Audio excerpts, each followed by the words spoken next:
This session in the previous lecture by talking about what are the type of threats that we can have in computing, or basically in a computer system. And we saw first one type of malwares. We spoke about viruses, worms, and Trojan horses, spyware, right? And I can remember that I went through this slide also. Ransomware is another type of a malicious software which tries to encrypt a folder or something and demand for a payment. So, right, compared to the rest of the things like a virus and worm and all, may just try to do a damage. But ransomware specialty is that it demands for a payment, right? An unauthorized access, I think I explained you where you can use a particular tool. You can get unauthorized access to a machine in various ways. But maybe one, you can use a tool. And if it is a Windows machine, I think I told you that it will have an administrator account. So if you know the IP address of the machine, you can just give the IP address of the machine and give the username as administrator, and the tool will try one by password. That is called as a brute force attack. And it will find a password. And after the hacker getting the password, he can log into the machine and get unauthorized access. So I think social engineering attack also I spoke in the previous class, which means the main point of the social engineering attacks are trick the user. You try to trick him by sending an email and making him to click a link. Right? When you click the link, it may take you for a not for the correct site. For example, it may feel like it is Facebook, but finally it is not Facebook. When you give your username and password, a forged site may take your username and password and give that information to the hacker, right? So that is social engineering. You try to trick the user, or you can take a call for a particular person, right? And give some talk like as if you are from a bank, right? And get certain sensitive information from him, right? So social engineering attacks mean trick a user and you try to get sensitive information from the particular user. And based on that, I think these two also I spoke in the previous class. So when you say phishing, so I think it starts by saying phishing is a form of social engineering attack. So which means that social engineering attack phishing is done by a misleading email. So I think I explained you in my previous physical class that you can send a mail, there is a voting or something, and then you click on the following link, right? It may tell you to sign using your Gmail or your Facebook account. When you type the username and the password, it may just give a message that at the moment the voting is finished. But maybe the link took your username password and the hacker can use it later and try to access it. So that's called as a phishing attack, which was done by a misleading email. So basically, when you talk about social engineering attacks, the previous one, social engineering attacks, there are various types of social engineering attacks. One is using a misleading email. Using a misleading email. A social engineering attack, you specifically call it as phishing attack, right? Right. So likewise, spear phishing means you target a specific person. Now, so when you talk phishing attack, a hacker will not target a particular person. He will draft a misleading email and he can send that misleading email, say, for 100 people. Right? So likewise, he does not have an exact target. He just want to play around and see who gets caught to this, right? So when you say spear phishing is a type of phishing attack that has an intended target user, right? Or an organization or a business. So basically you have a target. You want to get his Facebook credentials, then you can send a misleading email exactly targeting to him, right? So that is called as a spear type of a phishing. So as I can remember, I have to start today from the DOS attack. So now the main idea what you have to get here is that if you take a hacker, basically, he will try to do various type of threats to a machine. So like we saw using a malware or either a different type of social engineering attacks or a ransomware attack or a spyware, right? Trojan, like this we saw. Now, another type is referred as a DOS attack. What do you mean by a DOS attack?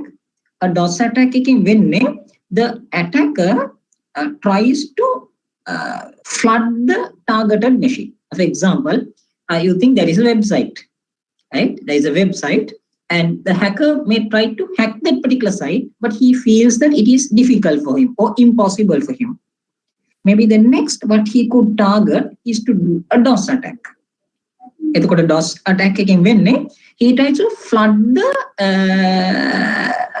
the target machine with some unwanted messages and overload the message. Maybe I would have told you if I just go to my command prompt. Hope that you can see my command prompt. If I just say ping, I think I would have explained you this previously. Ping, since I'm online, I can just do it and show you. Ping space www.google.com. So now you can see when you say ping www.google.com, 4 times it's replying. 4 echo packets, that means like hi packets. So then Google is replying, reply. So basically 4 packets sent, 4 packets were received, no loss. So that means it is just a hi packet what you send for Google. So and he replies. Now the same thing, I can take that same command and put a -t, which means you continually tell Google hi, and so on. Have a look at this. This keeps on going. So it's like trying to overload him by unwanted requests. Right? Until I press Control C, this will continue. So I'm just pressing Control C and I stopped it. Now here you can see the bytes are 32 bytes, a small packet. So that is enough for the testing purpose. But I can do this command like this. When I through my arrow keys, I recall the previous command and I'm putting in -L here. And this 32, I'm just putting in as 600. I'm putting a -t.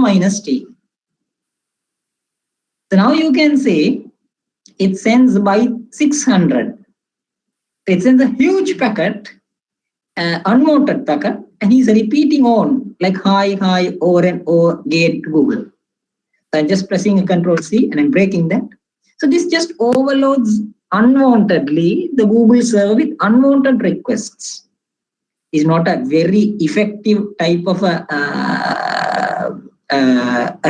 attack today, but a very basic type of a DOS attack. You can just make the destination machine busy, right? So that is one type of a DOS attack, right? So by DOS attack, what are you trying to do? You are trying to overload the machine. That is called denial of service. The service can be denied based on your unwanted requests. Based on your unwanted request, the server is just overloaded, right? Right. So where legitimate user, it's called at the user can the server access karanna, the server is busy. Right? So that's the idea of the DOS attack. The hacker wants to just flood the server, whereas a legitimate pudgala, when a real guy comes, he will not be able to access it because the server is overloaded with unwanted flooded messages, right? අපිට තව එකක් කරන්න පුළුවන්. For example, when you mean a denial of service attack, you are trying to overload a resource. Now, if I take this one, you are trying to create unwanted network traffic. Based on network traffic, the server will get overloaded. Based from the network perspective. Likewise, you can even exhaust any resource. For example, a computer will have its memory and CPU. ඔයාට මෙහෙම කරන්නත් පුළුවන්. නිකන් go to notepad, right? And just 2 lines I had to type. Just say while, WHILE, while true, TRUE, while true, wend, WEND, wend. Just 2 lines. While true, the command is always, there is no condition I have put inside, while true, wend. So just 2 lines, what I have typed, I can save this as some name. Just have a look at it. I will save as. I'm going to my desktop and selecting here all files. Give some attractive name here. I'll just say boot win. And you have to save it as a .vbs, VB script. So while true wend, which means this, when I double click on this script, I'm saving it as VBS. When I double click on this script will run. Just recall over and over and over again. Just run, keep on circling. And what this will do is your CPU utilization can go more than 50, 60, 80% omeno. So now you think I'm saving this.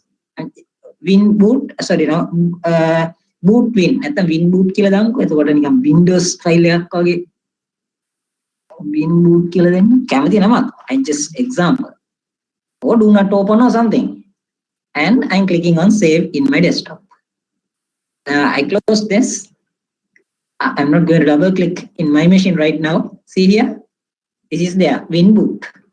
When I double click, it says, I don't know, you can see that it says VB script.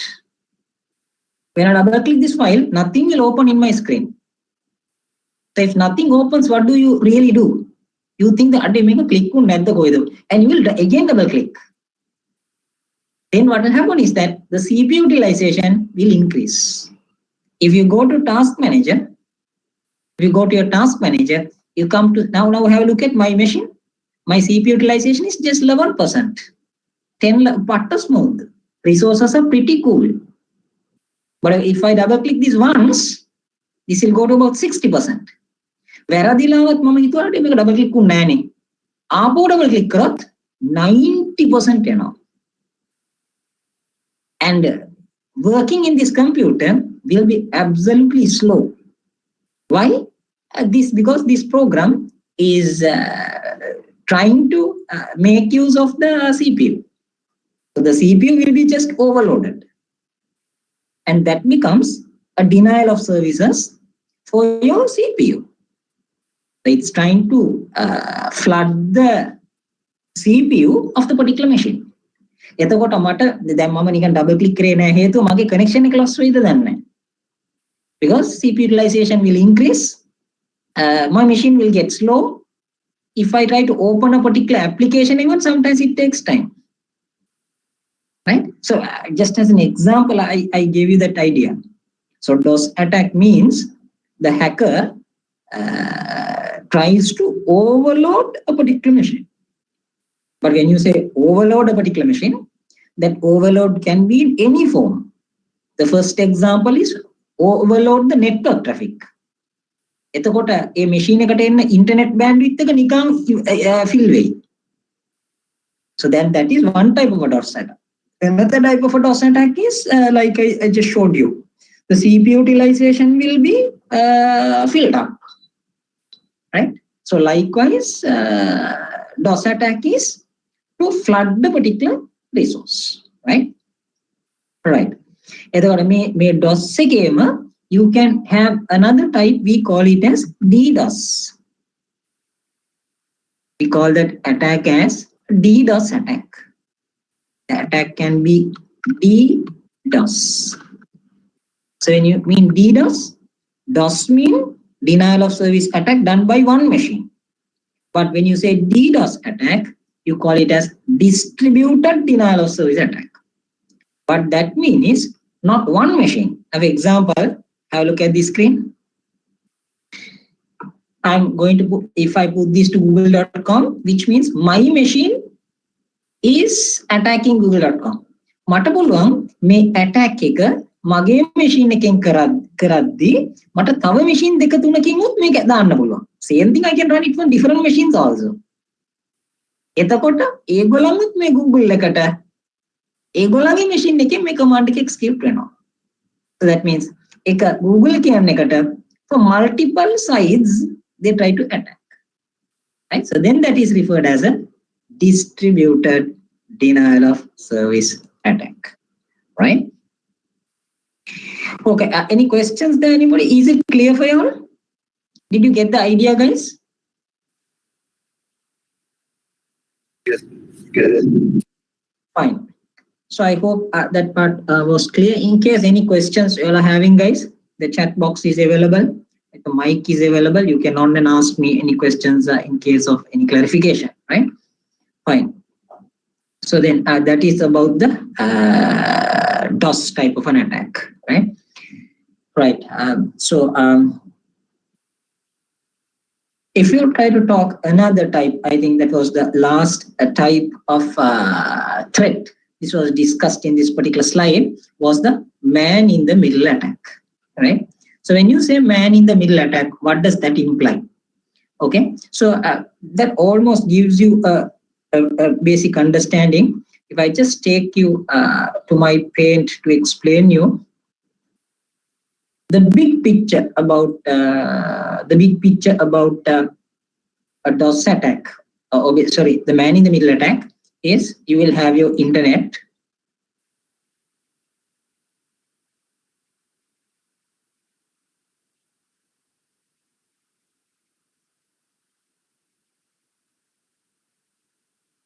Here two people are talking like this, and maybe this is Alice. And this can be Bob. Two people are talking. Alice and Bob are talking. Now what happened is in the middle,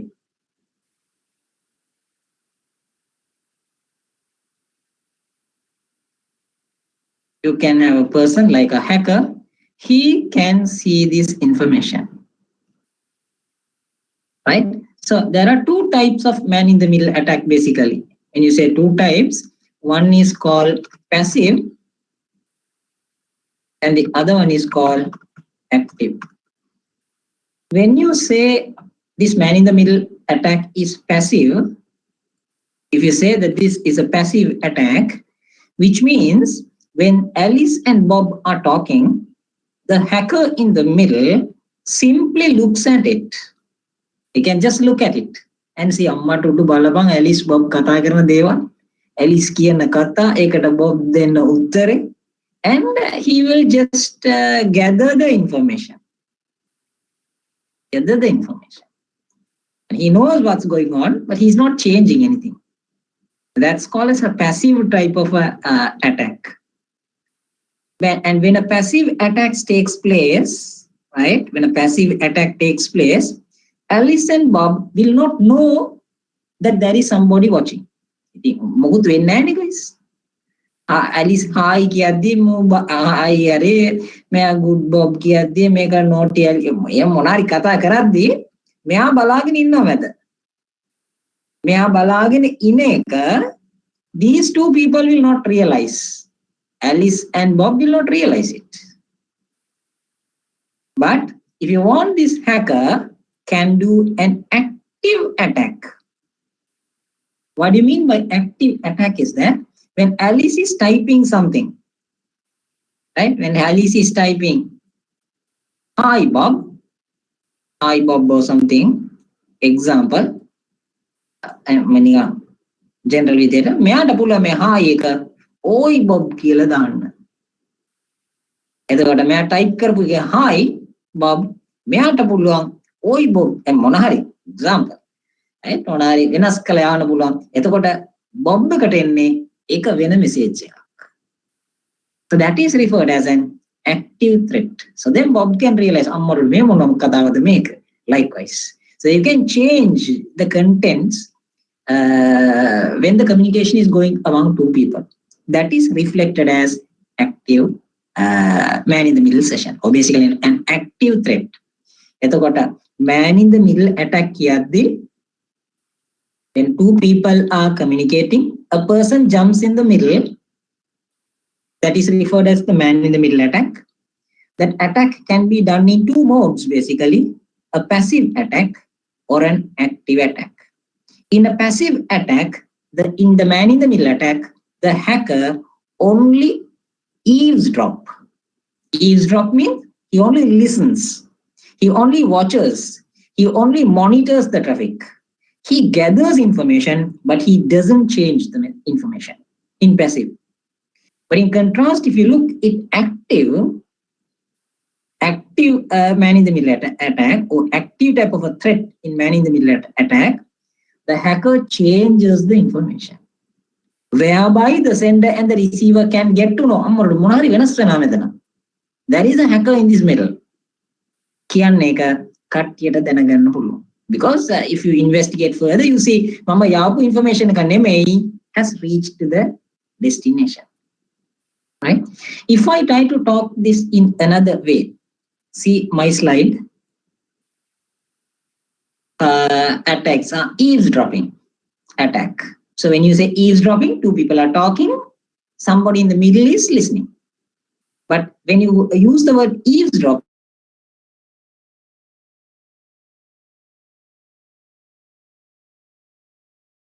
that becomes an active type of a man in the middle attack. Then make a logically කොහොමද වෙන්නේ? එච්චර අමාරු නෑ. Now just have a look. A screen. So this is the big picture. Alice and Bob are there. They both are talking. A person in the middle can get the information, right? And if you are not changing it, that is called as a passive attack. If the hacker in the middle is changing it, you call it as an active threat. Now make a කොහොමද වෙන්නේ logically. Make a එච්චර අමාරු වැඩක් නෙමෙයි. Now example, I'll just give you an idea. So you think this is in your office, you have a set of people. One person's computer, another person's computer, and maybe this is your computer. Your office, 3 people are there. Now, if all these people want to go to the internet, what is the idea? In the middle, you can have quite a lot of switches. These computers are connected to one switch that can connect to another switch, to 1, 2, 3, 4, many switch. But end, it has to come and connect to your router. And the router is what is connected to the internet. Okay, now have a look. So the logic here is that all the computers, when they want to connect to the internet, they have to come to the router. This is the router. And go out to the internet. And in the internet, you can keep your other servers will be there. Other Dharana, Daily Mirror, Gossip Lanka, NIBM. These all servers are connected to the internet. Now, this is your office. This is your office. And you are this person. You are here. You are this guy. Right? You are this person. You always see the person who is using this computer. Say A, always using this computer, he looks at his monitor and laugh, smile and only වැඩ කරන්නේ. ඔයාට මෙතනින් පොඩි අමාරුවක් තියෙන්නේ. අනේ එයි මේ ඒ මුගේ මැෂින් එක හැම වෙලේම hina වෙන්නේ. and ඔයාට තියෙන අමාරුව දැනගන්න ඒ මොන sites වලට යනවද කියලා බලන්න. ඔයාට පුළුවන් දේ වැඩේ කරන්න? ඔව් ඒ වැඩේ කරන්න පුළුවන්. කොහොමද කරන්න පුළුවන්? ඔයාට දැනගන්න තියෙන්නේ එක දෙයක් විතරයි. ඔයාට දැනගන්න තියෙන්නේ එක දෙයක් විතරයි. ඔයාට දැනගන්න තියෙන්නේ ඒ කියන්නේ machine ගේ IP address එක මොකක්ද කියලා විතරයි. ඔයාට මහ ලොකුවට admin manager කෙනෙක් ඔක්කොම වෙන්න ඕනේ නැහැ. normal පුද්ගලයෙක් වෙන්න පුළුවන්.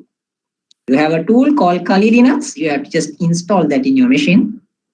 In that you have some tools that you can use. A part of this, what you should only know is this computer's IP address. How can you get this computer's IP address? Maybe don't go to A and ask me, "Ane oyage IP address එක මොකක්ද?" එහෙම අහන්න එපා. ඔයා ඉතින් ඒකට technique එකක් පාවිච්චි කරන්න. I told you social engineering attack is what? Trick a user. Don't take me in the wrong way, but you have a software called Wireshark. If you want, in this office, if you have a common server, here just install Wireshark. And you can go and tell this A. You can just go to this A and tell, "Hey, මචං මේ අර common server එකට access කරන්න බෑ නේද? ඒ මට බැරි වුණානේ. පොඩ ping එකක් දාලා බලන්න ping වෙනවද කියලා." එතකොට මෙයා මෙතනින් ping එකක් දැම්මොත් ping command prompt ping space මේ machine ගේ IP address එක දුන්නොත් මෙතනින් ගිහලා ping කරයි. And A will say අනේ ping වෙනවනේ වැඩනේ. එහෙමනම් දැන් වැඩ ඇති. එහෙම කිව්වොත් ඇති. In this Wireshark is a software. When you put a ping, he will capture the IP address. He will capture the IP address. කවුද ආවේ? So now you got the IP address of A. Now you can take that IP address to your machine. So you have this machine's IP address. You put this IP address in this particular tool and see the logic. Now, when this computer wants to connect to the internet, we studied earlier a protocol called ARP. ARP, Address Resolution Protocol. How is the logic if this computer wants to type Ada Derana Daily Mirror Gossip Lanka? What should really happen? This computer has to shout the gateway IP address. එළියට යන්න ඕන gateway IP address එකෙන් තමයි එළියට යන්න ඕන. router ගේ IP address එකෙන් තමයි එළියට යන්න ඕනේ. So this computer will shout, "Who is the router? Can you give me your MAC address?" This computer will shout, "Who is the router?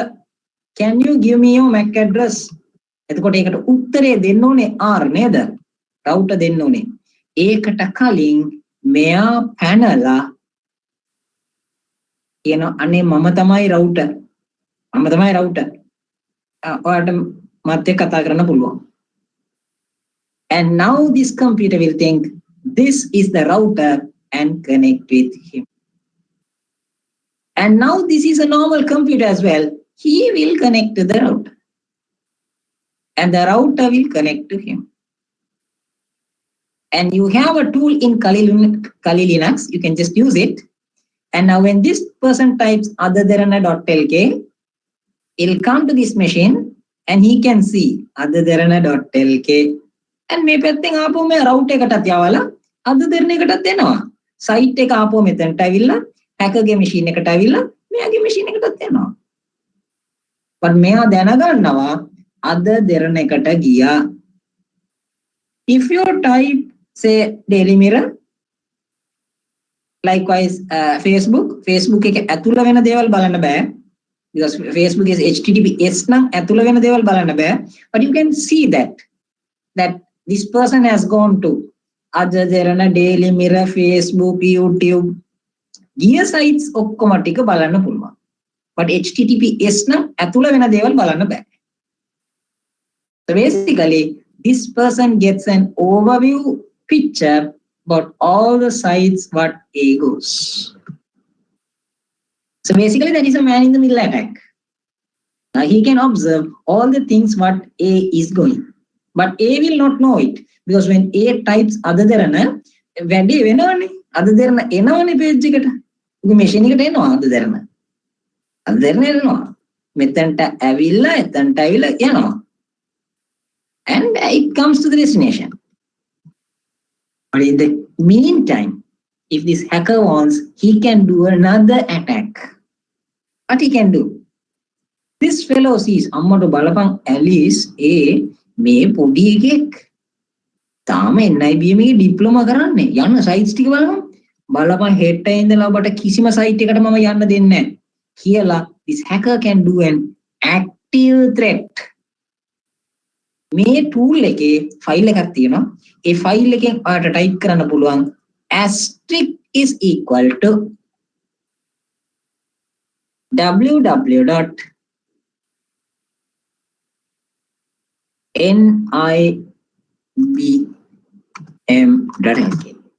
එහෙමනම් මෙයා ඕන සයිට් එකක් ටයිප් කරොත් ඒක asterisk එකට මැච් වෙලා ඒක NIBM කියන සයිට් එකට තමයි ඔයාට යන්න පුළුවන් වෙන්නේ.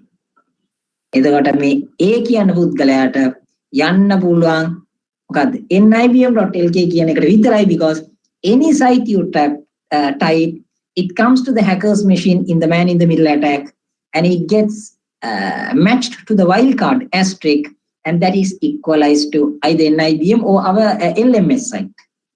The hacker is telling me මුලින් ගිහලා ඉගෙන ගනි. ඊට පස්සේ ඕන මගුලක් කරපන්. Likewise, just imagine. So this is a man in the middle attack. In the first instance, like what I explained, he was only monitoring. යන sites ටික විතර බලනවා. ඒ tool එකම තියෙනවා තව option එකක්. file එකක් තියෙනවා edit කරන්න. ඔයාට මම මෙතන asterisk දැම්මා. ඔයාට කැමති නම් මෙතන ලියන්න පුළුවන්. adaderana.lk equal to dailymirror.l අන්න එහෙම. නැත්තම් ඔයා nibm.lk කියලා type කරොත් nibm යවන්න එපා. මම තව institute එකට යවමු. කියලා වෙන එකක් type කරන්න පුළුවන්. අන්න එහෙම. Example මම කිව්වේ. Then when you type adaderana, it can go to Daily Mirror.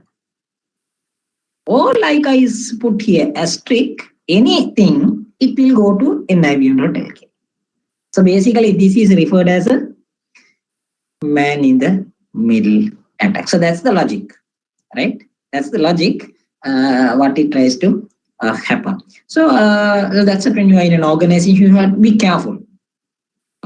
Even sometimes when you are just working, because anybody can use a tool like this and watch all the sites that you are going, right? As one security measure, මෙයාට පුළුවන් ඕනනම් VPN එක පාවිච්චි කරන්න. VPN එක පාවිච්චි කරලා ගියොත් එතකොට මෙයාට chance එකක් එන්නේ නැහැ. හේතුව මෙයා VPN එකට ගියොත් හැකර්ට දැනගන්න පුළුවන් අන්න මෙයා VPN එකට ගියා. ඊට පස්සේ මෙයා අදදරන ගියොත් ඒක යන්නේ VPN එක අරහා. එතකොට හැකර්ට බලන්න බෑ. Right? So that is one good solution that you can do. So there are various VPNs available. There is one, I think, මගේ ළඟ ඇති කියලා මට හිතෙනවා.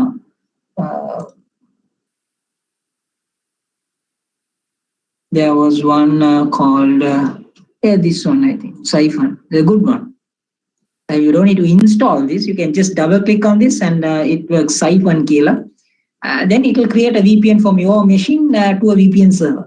And all the sites, when you try to go after it, it goes through that VPN. And so a person tries to do a man in the middle attack. එයාට පේන්නේ VPN එක තමයි. යන sites ටික පේන්නේ නැහැ. Right? Okay, so that's something about it's a little bit too much, but to give the understanding, I just spoke about it. So when you say man in the middle attack, in very brief, you should know that there is a sender and the receiver. When these two people are talking, a person in the middle can eavesdrop. Right? He can see the information. Right? He can change the information also, but then he has to use the correct tool for it. Right? You have to use the correct weapon in order to do the correct thing. Right? So man in the middle attack is a common word, but by doing this man in the middle attack, you can do a passive attack or an active attack. එතකොට ඔයාට ඕන යන sites ටික විතරක් බලන්න පුළුවන්. ඒක passive. ඔයාට ඕන යන ඒවා ටික වෙනස් කරන්න පුළුවන්. එතකොට that's also man in the middle attack, but that's an active type of an attack.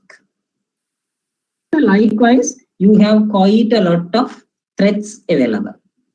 Right? The hackers can do various type of things in order to gather information or put you into a trouble. He can just create a malicious software, format your D drive, put you into trouble. Right? Try to use a spyware, gather all the username passwords what you are typing. He tries to get it. He tries to enjoy them and maybe put you into trouble. He can use a ransomware and he wants to earn some money. Right? So a person can do like I just spoke, a man in the middle attack, and just see what the person is doing. most of these things a hacker can do just for fun or just to put you into trouble. He's not getting anything. He doesn't get anything, right? But in few attacks, the hacker also tries to want to make some money, right? But in most of the cases, the hacker just want to put you into trouble. That's it. He's not gaining anything. He doesn't gain anything. He just want to put you into trouble, right? But if it's like a ransom attack or something, right? It's a ransomware attack or something. Then the hacker tries to demand for some money, and he also tries to make some money out of it, right? So basically, these are the type of threats that were available. So there are various type of threats. Couple of threats which were highlighted in that particular slide. So now we will go to talk about what are the type of security measures available that you can do in order to prevent these type of disasters or threats that can happen.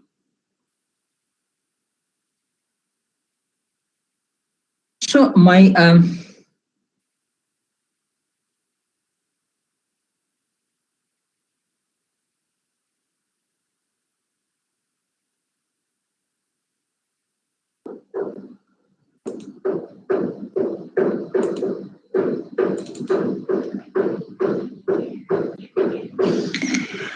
right. So the next is about the solution side, right?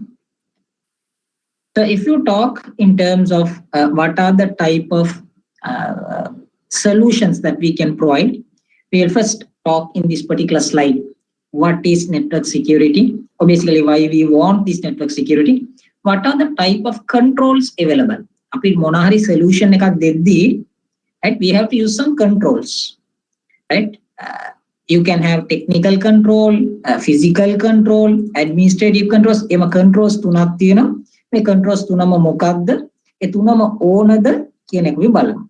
And we'll take some commonly used security measures and discuss what is the purpose of these particular devices that are being used today.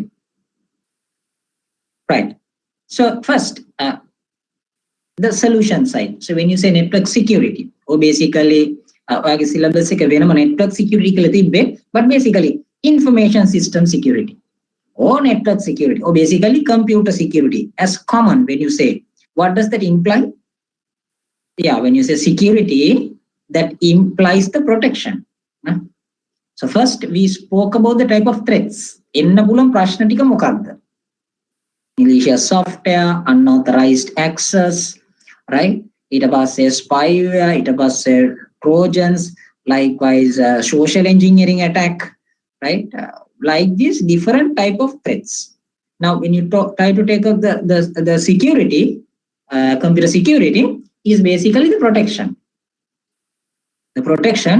of underlying network infrastructure from unauthorized access, misuse or theft. So basically, as I already mentioned, when you say network security, it's all about the protection, and that protection is from unauthorized access, misuse and theft. So without unauthorized people accessing your machine, you have to take some precaution. Some people can misuse things also. So that also you have to protect. Unauthorized access is one thing, but sometimes you have access. You are an authorized person only, but then person can misuse certain things. You have a printer. You can print quite a lot of unwanted things and just finish it. එනිසා common සාමාන්‍යයෙන් companies වලින් printer එක common. එක එක්කෙනාට එක එක දෙන්නේ නැහැ. එතකොට ඒ printer high කරලා තියෙන machine එකට log එකක් හදන්න පුළුවන්. print plan එක්කෙනාගේ machine ගේ IP එක log එකක් වදිනවා. මේ machine එකෙන් තමයි මේ print PDF file එකක් දැම්ම 5 pages. අන්න එහෙම. Likewise. So then you can finally monitor and see who have printed more. Likewise. And then theft. Yeah, people can steal the devices. Na? If you go for a mobile shop, you can see mobile phones. Samsung එකට වගේ ගියොත් display එකේ තියෙන phones ටික ඔයාලට අරන් බලන්න පුළුවන්. නමුත් ඒකට tag එකක් තියෙනවානේ. ඔයාලට උස්සලා දුවන්න බෑ.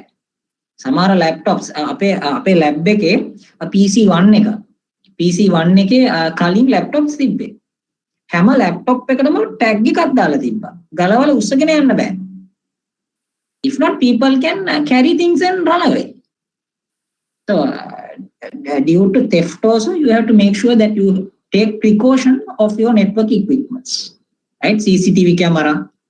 Right? So basically, you have to protect your network, security protect from various sources of unauthorized access, maybe username, passwords, firewall, right?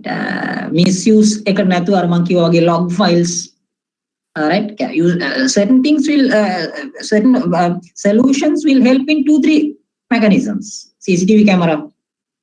If you say that CCTV camera is in operation, person will know not to misuse because he knows that he's been monitored there. Right? Likewise. So basically, network security is the protection, right, of unauthorized access, misuse, and theft, and all this. And it involves creating a secure infrastructure for your devices, applications, and users. එතකොට තමයි ඔයාගේ users, if you have a proper protection, then the users can comfortably work. Applications can also properly be, it will have availability. Right? නැත්තම් a person can do a DOS attack and make the application down. Right? And devices. You can have a machine, person can hack the machine or do an unauthorized access. So likewise, network security නැත්තම් computer security එකේ main idea එක to protect the devices, applications, and the users from what? Unauthorized access, misuse, theft, and from those type of disasters. And in my previous class, I can't remember, but in my previous class when I was talking about threat, I highlighted the fact that you should know the type of threats that are available. එතකොට තමයි ආට precautions ගන්න පුළුවන් කියන point එක මම highlight කරා. Right?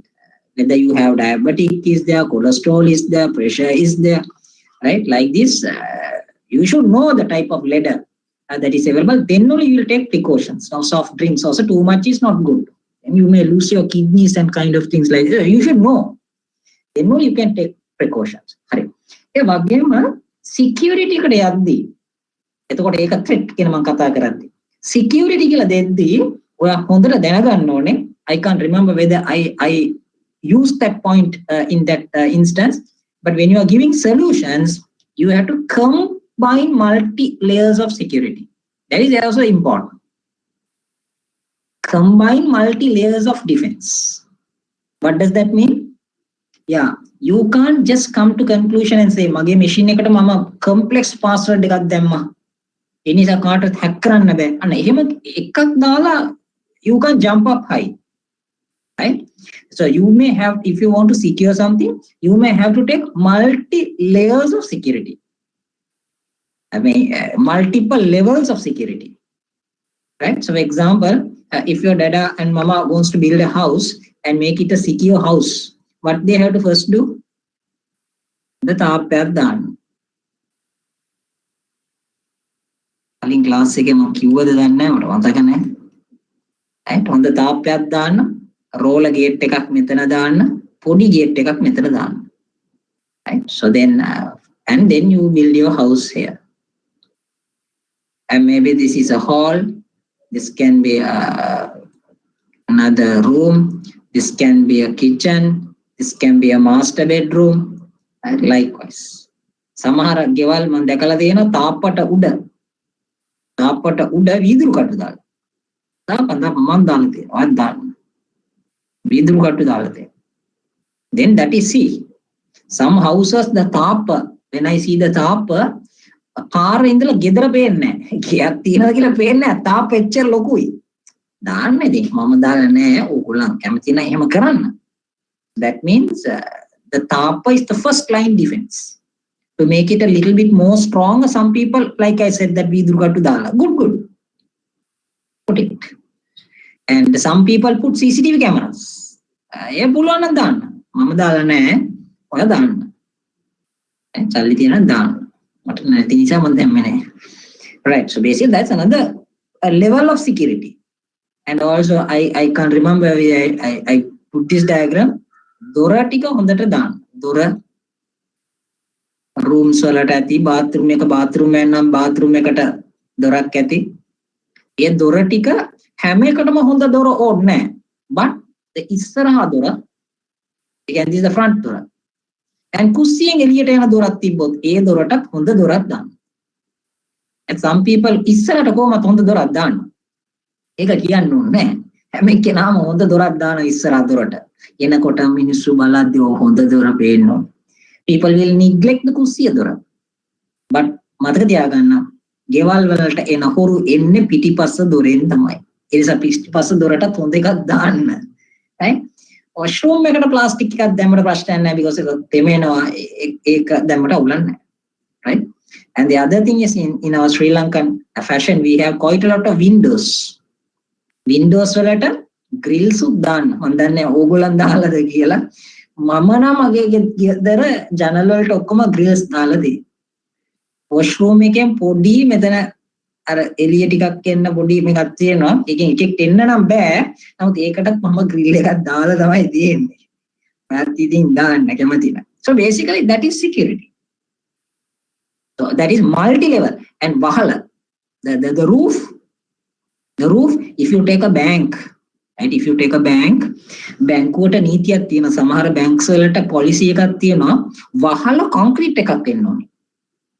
Some banks has a security policy වහලට concrete දාලා තියෙන්න ඕනේ.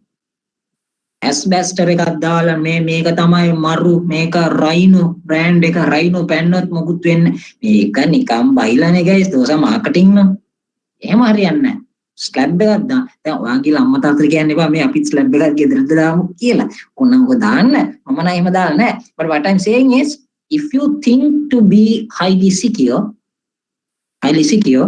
you have to implement multi-level of defense on the top on the gate එකකුත් දාන්න මගේ ඒ පැත්ත ගියක් තියෙනවා ඒ අංකල් ගේට් එකක් තියෙන කඩලා අලුත් ගේට් එකක් දාන්න ප්‍රිපෙයාර් වෙලා ඉන්නවා මම හිතුවා අංකල් රෝලර් ගේට් එකක් දායි කියලා යා normal ගේට් එකක් දැම්මා මාර ස්ටඩි ගේට් එකක් මං ගිහලා ඇහුවා එහෙම රෝලර් ගේට් එකක් එහෙම දාන්න තිබ්බනේ ඔය ලේසිනේ නෑ ඒක ගැව්වා නෑ මම මේ නිකන් කියන්නේ ඔයාක වෙනස් කරන්න ඕනේ නෑ you take your decision but his point what I'm telling he said it's not strong so he wants to make it strong see here so I'm not telling you to do it but it depends on person to person so likewise you have to take multi-level right, on the top and put good doors and maybe put grills and put a good roof right if possible have CCTV cameras all these are important නිකන් username password that them පළියට user name එකයි complex password that them පළියට no you can't jump up high and say ඔක්කොම හොඳට කරලා තියෙනවා හොඳට තමයි කරලා තියෙන්නේ username එක විතරයි දාලා තියෙන්නේ පත password එක I think I told you in my previous පන්ති what හැම machine එකකම Windows machine එකටම password එක reset කරන්න පුළුවන්. NT offline කියලා software එකක් තියෙනවා දාලා reset කරන්න පුළුවන්. but physically තමයි ඒක පුළුවන්. remotely කරන්න බෑ. remotely කරන්න ඕන නම් අර මං කිව්වා වගේ tool එක පාවිච්චි කරලා administrator කියලා username set කරලා it will try one by one but it will take time. Right? Okay. So basically username password is one line defense. But will username password prevent you from any viruses coming inside? No. So it has no connection at all. A hacker wants to come inside. Username password is one type of a precaution, but we may have to have a firewall separately without unauthorized people coming into our machine. You think I have a website? I have a web server. if I have a web server, which means people have to come to the web server, no guys? The web server website at them means you know neda. එතකොට request එක මම ඇතුළට ගන්න ඕනේ නේ. but ඒක මම control කරන්න ඕනේ. port number 80 web traffic එකදී ගන්න RDP ගන්න එපා. file request FTP request එකක් આવොත් ගන්න එපා. අන්න එහෙම. ping එකක් આવොත් ගන්න එපා. හරි. ඒකටත් username password එකට සම්බන්ධයක් නැහැ. so basically ඒකට firewall එකක් දාන්නම ඕනේ. Then only from that side it is secure. Now, okay. Now you think username password do them. Firewall එකකුත් හොඳ එකක් දැම්මා. එයි හොඳ එකක් දැම්මා. නමුත් දැන් virus වලින් precaution එකක් ගන්න පුළුවන්ද? බෑ. username password එකටයි firewall එකටයි virus එකටයි සම්බන්ධයක් නැහැ. You have to separately keep an antivirus software. Antivirus software. කැමති brand එක පාවිච්චි කරන්න. ඒක මම මෙතන කතා කරන්න ආවේ නැහැ. කැමති but you have to use some. There are some firewalls that can scan for viruses also, not all. There are some firewalls that can scan for viruses also. But in most of the companies, we disable that. Disable it because then it's overloaded, that firewall is. Firewall එක තියෙන ඒ වැඩේ කරන්නද? ඒ නිසා ඒ option එක disable කරනවා. වෙනම antivirus software එකක් දාන්න machines වලට. Then he will take care of the antivirus software. අදාළ පුද්ගලයාට අදාළ error ටික දෙන්න. Likewise. If two people want to talk in a secure fashion, see Alice is in her company, she has a username password, she has a firewall, she has a very good antivirus software. Alice wants to talk with Bob in a very secure manner. Will username password help her? Will firewall help her? Will antivirus help her? No. You have to use encryption. NCRYP encryption. So encryption is again important in that method. Now you think you have all your machine with this, and a person wants to come and maybe steal this. Then you have to also make sure that you have physical security. Physical security is important. That means you have to maybe lock the laptops in a secure manner. Room එකේ තියෙනවා නම් දාලා වහලා තියන්න. අන්න ඒවා. ඒ කියන්නේ physical පැත්තත් බලන්න. නැත්නම් එකෙක්ට ඇවිල්ලා machine එක hack කරන්න බැරි නම් physical උන්ට access තියෙන කඩලා යනවා. මට මේක hack කරන්න බෑනේ. හිටපන්. මම කඩනවා මේක. අන්න එහෙම. ඒ නිසා physical පැත්තත් එක secure කරන්න ඕනේ. නැත්නම් වැඩක් නැහැ. වැරදිලා මොන හරි වුණොත් ඒකට postmortem එකක් කරන්න පුළුවන් වෙන්න ඕනේ. කවුද මේක කරේ? එහෙමනම් ඔය වෙනම log files enable කරලා තියලා තියෙන්න ඕනේ. නැත්නම් CCTV තියෙන්න ඕනේ. log files තියෙන්න ඕනේ. එතකොට තමයි මොනවා උටපටක් වුණාට පස්සේ දැන් උටපට වෙලා ඉවරයි. අඩුම ගානේ මේක කවුද කරේ? ඔයලා මුව බෙල්ල මිරි කරලා උන්ගේ ගන්නෝ ටික ගන්න බලන්න ඕනේ. නෑ මම that's the thing finally. දැන් hack කරලා ඉවරයි. Now you have to අඩුම ගානේ find who did this. So එහෙමනම් ඒකටත් ඔය ලෑස්ති වෙලා ඉන්න ඕනේ. එතකොට log files තිබ්බොත් තමයි ඔයාලට log files ටික ගිහලා බලන්න පුළුවන්. Windows log එක enable කරලා තිබ්බොත් තමයි බලන්න පුළුවන්. Right? අන්න එහෙම so this means, as an example, I just mentioned here, this is referred as multi-level of defense. Right? And then only you can think about security is being in place. So eka thamai a point එක. Network security combines multiple layers of defense at the edge and in the network. හැමතැනම firewall එක edge එකට දාන්න, right? And likewise, right? So these policies and all will come. So basically policies and you should have policies also. If not, one person will do තමන්ට කැමති දේවල් කරන්න පටන් ගනි. ඒ නිසා company should have respective policies also, right? Hari. So that gave the point, multi levels of defense is important. And I don't know whether I told you this previously also. security කියලා කියද්දී security is compulsory. ඒ කියන්නේ ඒක option එකක් නෙමෙයි. ඒ කියන්නේ option එකක් නෙමෙයි. Not an option. Security කියලා කියද්දී security is not an option. Example software එකක් ගන්න යනවා. සල්ලි දීලා software එකක් ගන්න යනවා. එතකොට එක features ඇති. ඒ features ටික බලලා ගන්න කැමති නෑ මේක ඕනේ නෑ. මේක තිබ්බොත් ඇති. මේක තිබ්බොත් හොඳයි. නමුත් ඒක ගාන වැඩිනේ එන්න එපා. But security should be compulsory, mandatory. If not, what will happen is that then නිකන් හිතන්නේ මේ ගේ ගන්න. They're going to build this beautiful house. Your dad and mom is going to get together and build it. But they are not going to think about security. But they think මේ හොඳට මේ granite දාමු නා floor tiles දාමුද? නෑ tiles එකට වඩා granite දැම්මොත් ලස්සනයිනේ cooling effect එකක් දාමු. හොඳයි. එතකොට ඒක ගණමුත් වැඩි. නමුත් red cement, brown cement, terrazzo, මේ tiles, granite ඒව optional. නමුත් අර මං කිව්වා වගේ ඉස්සරහ දොර පිටිපස්ස දොර මේක option නෑ පුතා. මේක compulsory. අනිවාර්යයෙන්ම හොඳ දොර දෙකක් දාන්න ඕනේ. grills උත් දාන්න පුළුවන් නම් දාන්න. option එක නෙමෙයි ඒක දාන්න ඕනේ. මම දන්නේ නැහැ ඒක කෙනාගේ priority. ඒක සමහර දේවල්. එතකොට security එද්දී option නෙමෙයි. කරන්න වෙනවා. නමුත් අර මේ tiles දානවා නම් ඒක option එකක්. කැමති නම් දාන්න.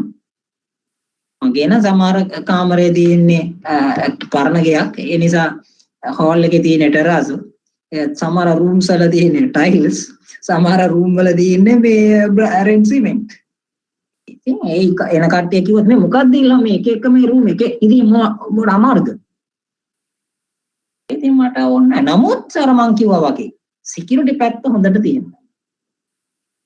Right, okay. So basically security is compulsory, right? If not what happen is you put all options inside the house and house is part superior but the security is gobble. Then a thief can come inside because the security is vulnerable and steal all the valuable things. And basically security is important. Security අනිවාර්යම ඕනේ. ඒක නැත්තම් topic තමයි. Right. So in that context, the second point, what I said, the security is not an option. It's mandatory, compulsory. Right? Security පැත්තෙන් බලන්නේ. එතකොට එකක් multi levels of security දාන්න ඕනේ. ගොඩාක් security measures දාන්න ඕනේ. එකක් දාලා කියන්න එපා මම හොඳටම කරලා තියෙනවා කියලා. ඔක්කොම ටික කරන්න බලන්න පුළුවන්. maximum දාන්න පුළුවන් ටික දාන්න. ඊට පස්සේ security පැත්තෙන් බලන්න එක අනිවාර්යයෙන්ම බලන්න ඕනේ. පස්සේ බලමු කියලා කියන්න එපා. option එකක් දාද්දි පස්සේ ඒක බලමු කියලා හිතන්න පුළුවන්. Security balan first. And the other important thing what you should know is that security is everyone's responsibility. Security is everyone's responsibility. Right? Everyone, security is everyone's responsibility. Security you can't tell manager විතරක් ඕක IT department බැලුවත් ඇති අනිත් කට්ටියට security කියන දැනුමත් ඕනේ නැහැ. එහෙම කියන්න බෑ. Because if a hacker wants to sometimes creep inside a company, he will try to come through the weakest person inside. He will say, මෙයා receptionist ද? එයාට දන්න මගුලක් නැහැ නිකන් පොෂ් එකට ඉන්න විතරයි. එයා අරහ තමයි ඉන්න බලන්න ඕන. මොනවද උටපටක් කරන්න බලන්න ඕන. අන්න likewise. මෙයා මාකටිං කරන්න එක්කන මෙයාට නිකන් හොඳට කතා කරන්න පුළුවන්. කිසි මගුලක් IT ගැන දන්නේ නැහැ. අන්න මෙයාව පාවිච්චි කරලා තමයි මොනාර උටපටක් කරන්න ඕනේ. අන්න. You got the point, right? So now in my previous class I spoke about Trojan and I spoke about spyware and told how dangerous are they. So basically the reception also should have that knowledge. Then only the reception will be careful when you are using free softwares and all. Spyware, everyone should have that knowledge. If not, the hacker can come inside the office through the weakest person. Right? So due to that reason, everyone's responsibility. For example, to elaborate that point, if I go back to this diagram, right? එතකොට අම්මා තාත්තා එකතු වෙලා මේ ගයක් හැදුවා. Right? ළමයි 3 දෙනෙක් ඉන්නවා ගෙදර. පොඩියන් 3 දෙනෙක් ඉන්නවා. Right?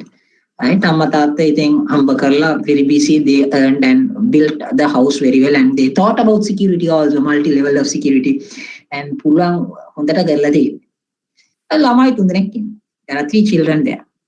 But as I told you, security is everyone's responsibility. Although the mom and the dad made the gather, as security is everyone's responsibility, you have to educate these 3 children also in what? Security. If not, what will happen? If not, what will happen? The thief may enter the house through one of these kids. Online is but sometimes you think a stranger can come and ring your doorbell. Amma tata gedara නැතුව ඇති නැත්නම් තාත්තා අත අම්මා හරි මේ වැරටි ඇවිල්ලා they are fast asleep. Only the 3 children are playing at about 3 o'clock or 4 o'clock in the evening. A stranger is coming and ringing the doorbell. Ding dong. And one child runs and go. Kauda? And this fellow very friendly say, Mama tamai arenna. And ehema kiyapu waliyata sometimes the child will open the door. Match over. Now the stranger will jump inside because you open the child opened the door and went, gave the gate. And now child need not to close. The stranger will close the door. And then you can show a toy pistol. Match over. First line defense gone. So due to that reason, it is important to educate the children also. මේ කවුරු හරි bell එක ගහපු පල්ලියට අරින්න ඕනේ නැහැ. එහෙම නීතියක් නැහැ. අහන්න කවුද කියලා. නෑ මම ඔයාව දන්නේ නැහැ. බලන්න. ඔල ඒ කියන්නේ සොසරි එහෙම නෙවෙයි මේ මම දන්නේ මොන හරි right we have to use some mechanism. right දන්නේ මේ පොඩ්ඩයි ඉන්න තාත්තා ගෙදර නැහැ නැත්නම් අම්මා ගෙදර නැහැ නැත්නම් ඔයා තව චුට්ටකින් එන්න something but you have to educate them. Just because the doorbell is rang, that does not imply that you have to open the door. Right? So I have seen in some places, just the child will come and open the door. Right? So due to this reason, you have to make sure even the children at home should be knowledgeable in the context of security. Right? So that gives the point, security is everyone's responsibility. මගේ ගෙදර ඩතට්ටුවක් තියෙනවා. ඒකේ බල්කනි කාමර දෙකට බල්කනි තියෙනවා. මම ගෙදර කියලා තියෙනවා එක බල්කනි දොර පෙන්නලා මේක නම් වැහුව නැති වුණාට අවුලන්නේ නැහැ. ඕක වහන්නේ තියෙනවා. ඒක නැති වුණාට අවුලන්නේ නැහැ. But another balcony door I have at my home, I frequently use it because I put my clothes to dry in that balcony. But I always remind the people at home, may dora hariyata wahanna, because the way that balcony is situated, it's easy for an outsider to jump into that balcony. So I always tell my home people, make hariyata wahala tiya. Because it's everyone's responsibility. Everyone should be able to take care of. If not, the one person goes and put the towel or something and come to dry and don't close the door. Thinking, make a balcony door. But maybe not thought about the way it is situated. Then it's a problem. Right, okay. So that also should be kept in mind. Multi-level of security is important. Security is not an option. Security ekata vedam karanna one. And security is everyone's responsibility, not only the IT manager's responsibility. Everyone should be knowledgeable about security. In Microsoft, every year, every year, sometimes not every year, exam exam MCQ about half an hour it will take, but everybody should do that exam. The exam is to make sure that everybody is aware in the security policies of Microsoft. Right? And there is a small exam at the end. අමාරු නෑ පිටිපස්ස ගිහිලා notes ටික බලලා ආපහු පුරවන්න පුළුවන්. ආපහු question එක එනවා. ඒ question එකට උත්තර මතක නැත්නම් ආපහු පිටිපස්ස slides වලට ගිහිල්ලා ඒක ආපහු කියවලා බලලා ආපහු උත්තර දාන්න පුළුවන්. තමයි ඒ exam එකේ, right? And most of the questions හැම එකනටම එකම ප්‍රශ්නේ එනවා. ඒ නිසා you know we are Sri Lankans and sometimes one fellow does the exam. ඒ ඔයා කරාද? මොකක්ද එන්න උත්තර ටික? ඔන්න note කරලා තියන්නකෝ. And we take from one fellow the uttere and the next person next okay next finished. And Microsoft doesn't bother about it because their point is everyone security is everyone's responsibility, and we have educated everybody in security. And if some uttapata happens, you cannot tell ane man danne danne exam එක ඔය pass නේද අන්න එතකොට topic you can copy and you can cheat, but if you do something wrong you are responsible for it. For example, I drive my car and I forgot to put the seat belt. A Sikka stops me. Malliko seat belt එක. Seat belt? මොනවද seat belt? අන්න එහෙම කිව්වොත් ඉවරයි. එහෙම ලංකාවේ seat belt දාන්න ඕනද කියලා අහලා බලමු. එතකො බලන්න කොහොමද මේ license එක හම්බුනේ? එළිය තාප්පේ ඉවරයි. You can't tell I don't know. If you say you don't know, it's in trouble. You can say I forgot. If you say you forgot also dadda තියෙනවා. But at least you can tell, no? Yeah, sorry, I forgot. You can say that. But that is there. But if you know man danne එහෙම එකක් තියනවාද? එහෙමනම් something is extremely wrong. So that means how did you get the license? So likewise, you should know. It's everybody's responsibility to know the law. Right? So likewise, security also, everybody should have the understanding about security. Right. So that is something what you should know in terms of security, right? About security thing implement karaddi, there are 3 types of controls. 3 different controls. Right? 3 different controls. What are these controls? Physical control, technical control, administrative. So controls mean ඔයාට security implement කරන්න ඕන. ඒක implement කරද්දී ක්‍රම 3ක් තියෙනවා.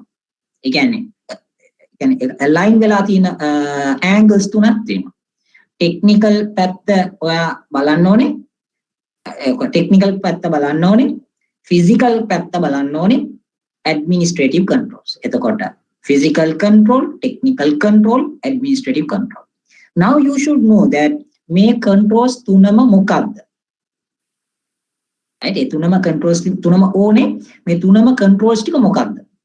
Right? So for example, if I just jump into this one, technical controls. කියන technical security controls කියද්දී ඔයාලා මට කියන්න බලන්න. username password දාන්න එක. username password firewalls පාවිච්චි කරන්න එක. Now technical. Encryption. Yes. Encryption. What? Technical. Right? So all these are technical. Using antivirus software. Antivirus software also technical. Samaning api security ගැන කතා කරද්දී quite a lot of people patas think about technical security controls. Hari අනිවා. This is definite. But username password විතරක් මදි. Firewall විතරක් මදි. Encryption විතරක් මදි. But you have to look in terms of technical පැත්තට. Right? You have to use some technical security measures. That is important. But along with it, there is another 2 controls also. The other one is what? Physical security control. What is physical control? So physical security control means you should locks, doors, locks, security guards angapata තියෙන පොඩක් set එකක් තියන්න. Right? So then only physically, if not a person can come and steal something and go, grab something and go. So basically, physical security controls are also important. Example what? Locks, biometrics authentication, that means fingerprint, right? A security guard. security guard, fence, all these locks were there, right? Doors, grills for windows. These things comes under sensors. You can put some sensors in certain places, when motion sensors, when somebody come, that it will identify. This is important. If you take a bank gena kata karaddi guys, security gela anniva compulsory. If you want to start a bank in Sri Lanka and central bank taking approval like onnam, you have to get some standards to that bank, like ISO 27001 certification එක අනිවාර්යයෙන්ම ගන්න ඕනේ. එතකොට තමයි ඒ banking status එක central bank වලට දෙන්නේ. එහෙමනම් ගොඩාක් security measures ඔයා implement කරන්න ඕනේ. So like username, password, genuine software, right? Firewalls, encryption, antivirus software, all this. ඒක කොච්චර තිබ්බත් not guys, ඔයාට බැංකුවේ physical security තෝනේ. SIC එක ඕනේ. නැත්තම් බං එක එක්ක නිකන් ඇවිල්ලා බැංකුවට ඇතුළට ඇවිල්ලා toy pistol එක කරන්, right? කොච්චර මේ computers, encryption, firewalls තිබ්බට වැඩක් නැහැ නේ guys. A fellow jumps inside with a toy pistol and show a person in the counter and say, "Oh, patin saliti dipa." මොකද දෙන්න වෙනවා guys. නැත්තම් උගේ බෙල්ල තමයි. So due to that reason, you have to keep some CCTV cameras. And in certain places, I don't know whether have you observed in some jewelry shops, especially in jewelry shops, දොර දෙකක් තියෙනවා guys. පොඩ්ඩක් ගියා පොඩ බලන්න ඔයා පොඩ්ඩක් ගිහලා දොර දෙකක් තියෙනවා. එක දොරකින් යනවා මහ ලොකු දෙයක් තිබ්බේ නැහැ. තව දොරක් තියෙනවා. ඒක පහු කළා තමයි ඇතුළට යන්න ඕනේ. එතකොට එතන ගිහිල්ලා ජුවලරි නිකන් බල ඉඳලා ඒක නිකන් උස්සලා ටක් ගාලා යන්න බැලුවොත්, if he tries to go out from the first door, the person can close the second door and you are locked in the middle. So have a look at it. That is physical security controls. As an example, I told you. So you want kochchara username, password, firewalls තිබ්බට විතරක් මදි. Right? You should have some physical security controls are also important when it comes to IT based solutions, right? හරි. එතකොට ඒ පාටු අපි බලන්න ඕනේ. ඒ පාටු අපි බලන්න ඕනේ. So now you know what is physical technical control. අනිත් එක තමයි administrative security controls. What is administrative security controls? Yeah, before going into it, guys, can you get what am I talking? Is it clear for you all? Any question, any gray areas? Are you all there?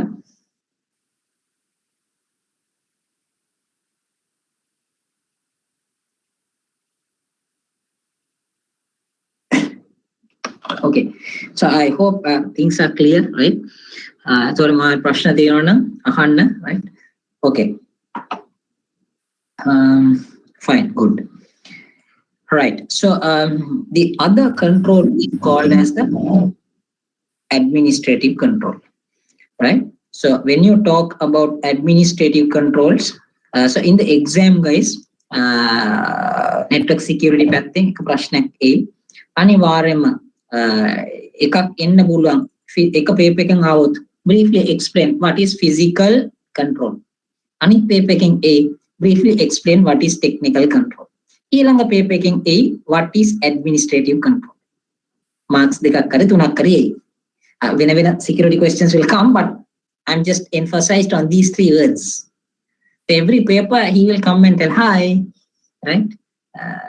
Right? So basically you should know the difference, and MCQ questions also based on the following.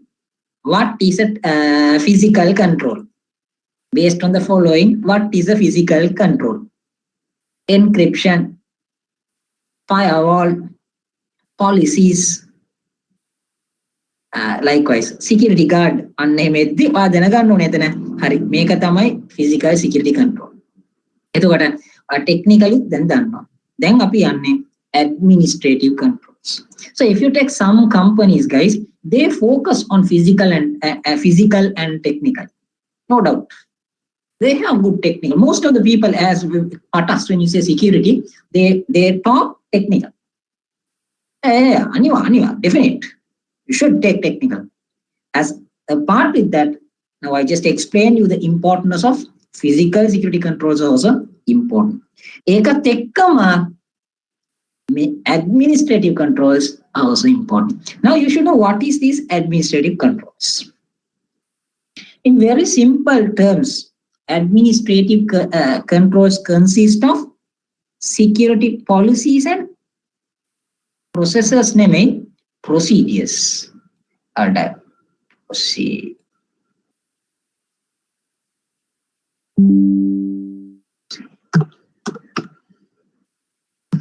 And procedures. Right? So when you are talking about administrative controls, the heart of administrative controls means a company policies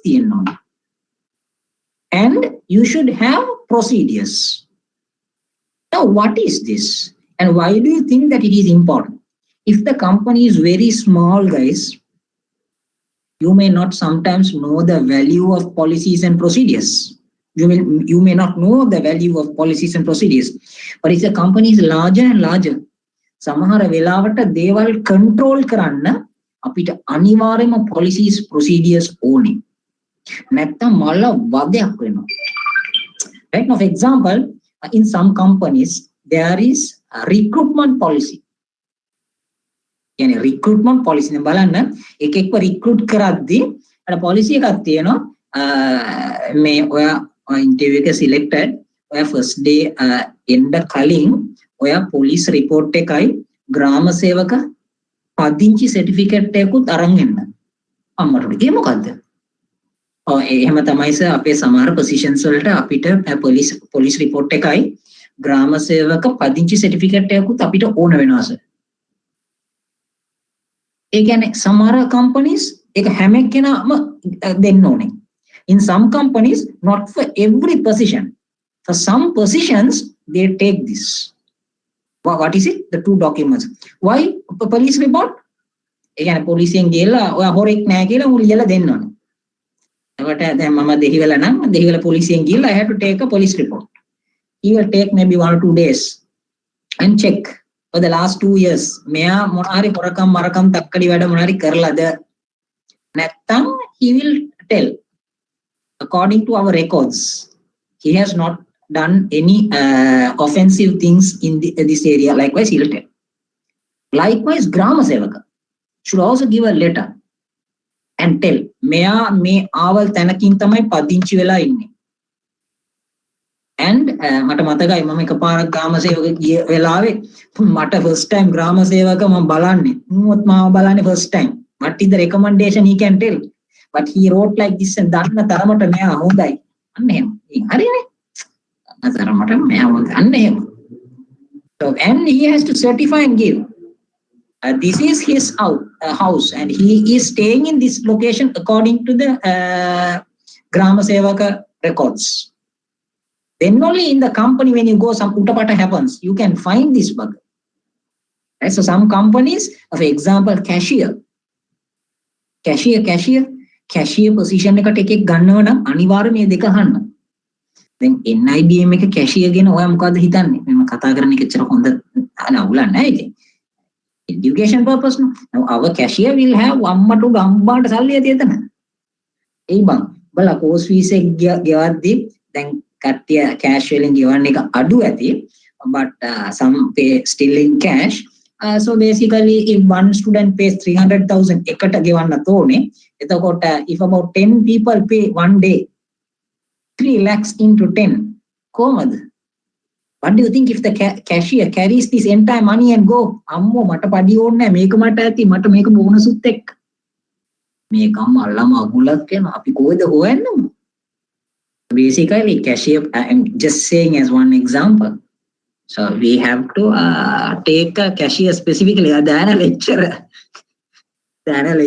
Cashier should be. We should know about. So basically, the company should have a policy. certain කට්ටිය ගද්දි මේ documents ටික ගන්නම වෙනවා මචං. නැත්තම් මොනාරි උට්ටපාට වුණොත් අපිට මොන හොයන්න බැරි වෙනවා. See, that's a policy. So likewise, recruitment policy. So some companies when they want to recruit people, මුලින්ම ඇතුළ කවුරු හරි මේකට suitable කවුරු හරි ඉන්නවනම් එයා ආව ගන්න. එහෙම නැත්නම් දන්න කවුරු හරි recommend කරන්න පුළුවන් කවුරු හරි ඉන්නවනම් එයාව ගන්න. එහෙම නැත්නම් top jobs එකේ දාන්න. Likewise, some companies have policy. For example, if I take another policy, some companies have a policy that pirated softwares cannot be used. Any sort of pirated software cannot be used in office computers. අපිට ඒ policy එක Microsoft එක තිබ්බා.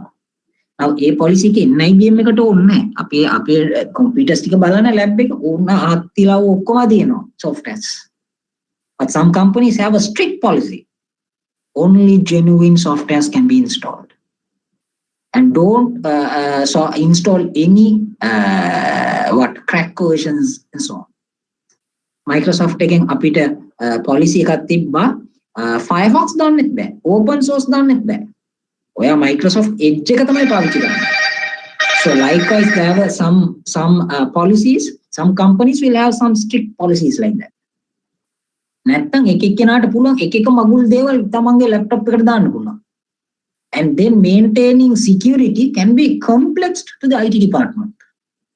Because one fellow is having a cracked version, another fellow is having a unknown software, another person is like this, difficult to manage. එනිසා policies තියෙනෝනේ එක එක පැත්තකින්. software policy, internet usage policy. එතකොට internet එකට පාවිච්චි කරන්න පුළුවන් මේ මොකද්ද? office වෙලාව Facebook පාවිච්චි කරන්න පුළුවන්ද? YouTube පාවිච්චි කරන්න පුළුවන්ද? ඒක define කරලා තියෙනවා.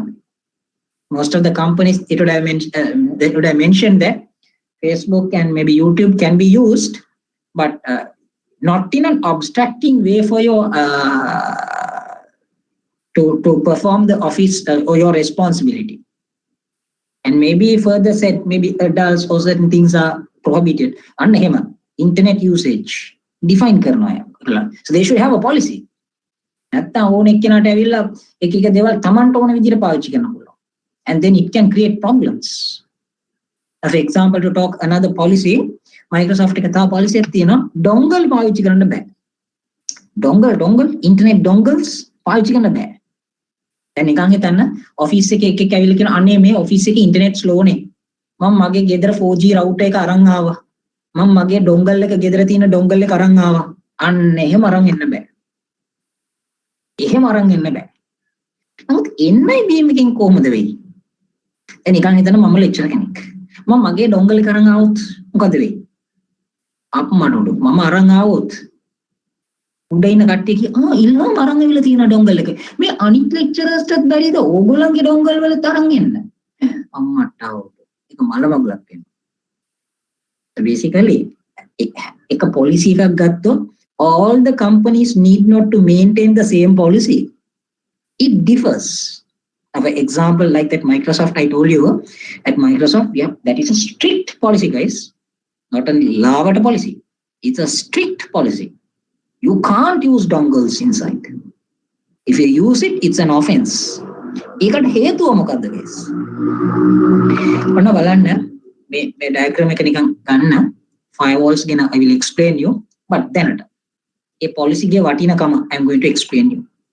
So you think this is the internet as a large organization, and there is a router.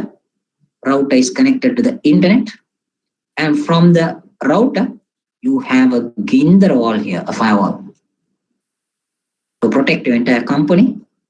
And then you are having an L3 switch here, and in every floor you will have a switch, L2 switch, and all these switches are connected to this L3 switch, right? And now office එකේ තියෙන computers ටික මේ switch එක මෙතනට ගහලා තියෙනවා.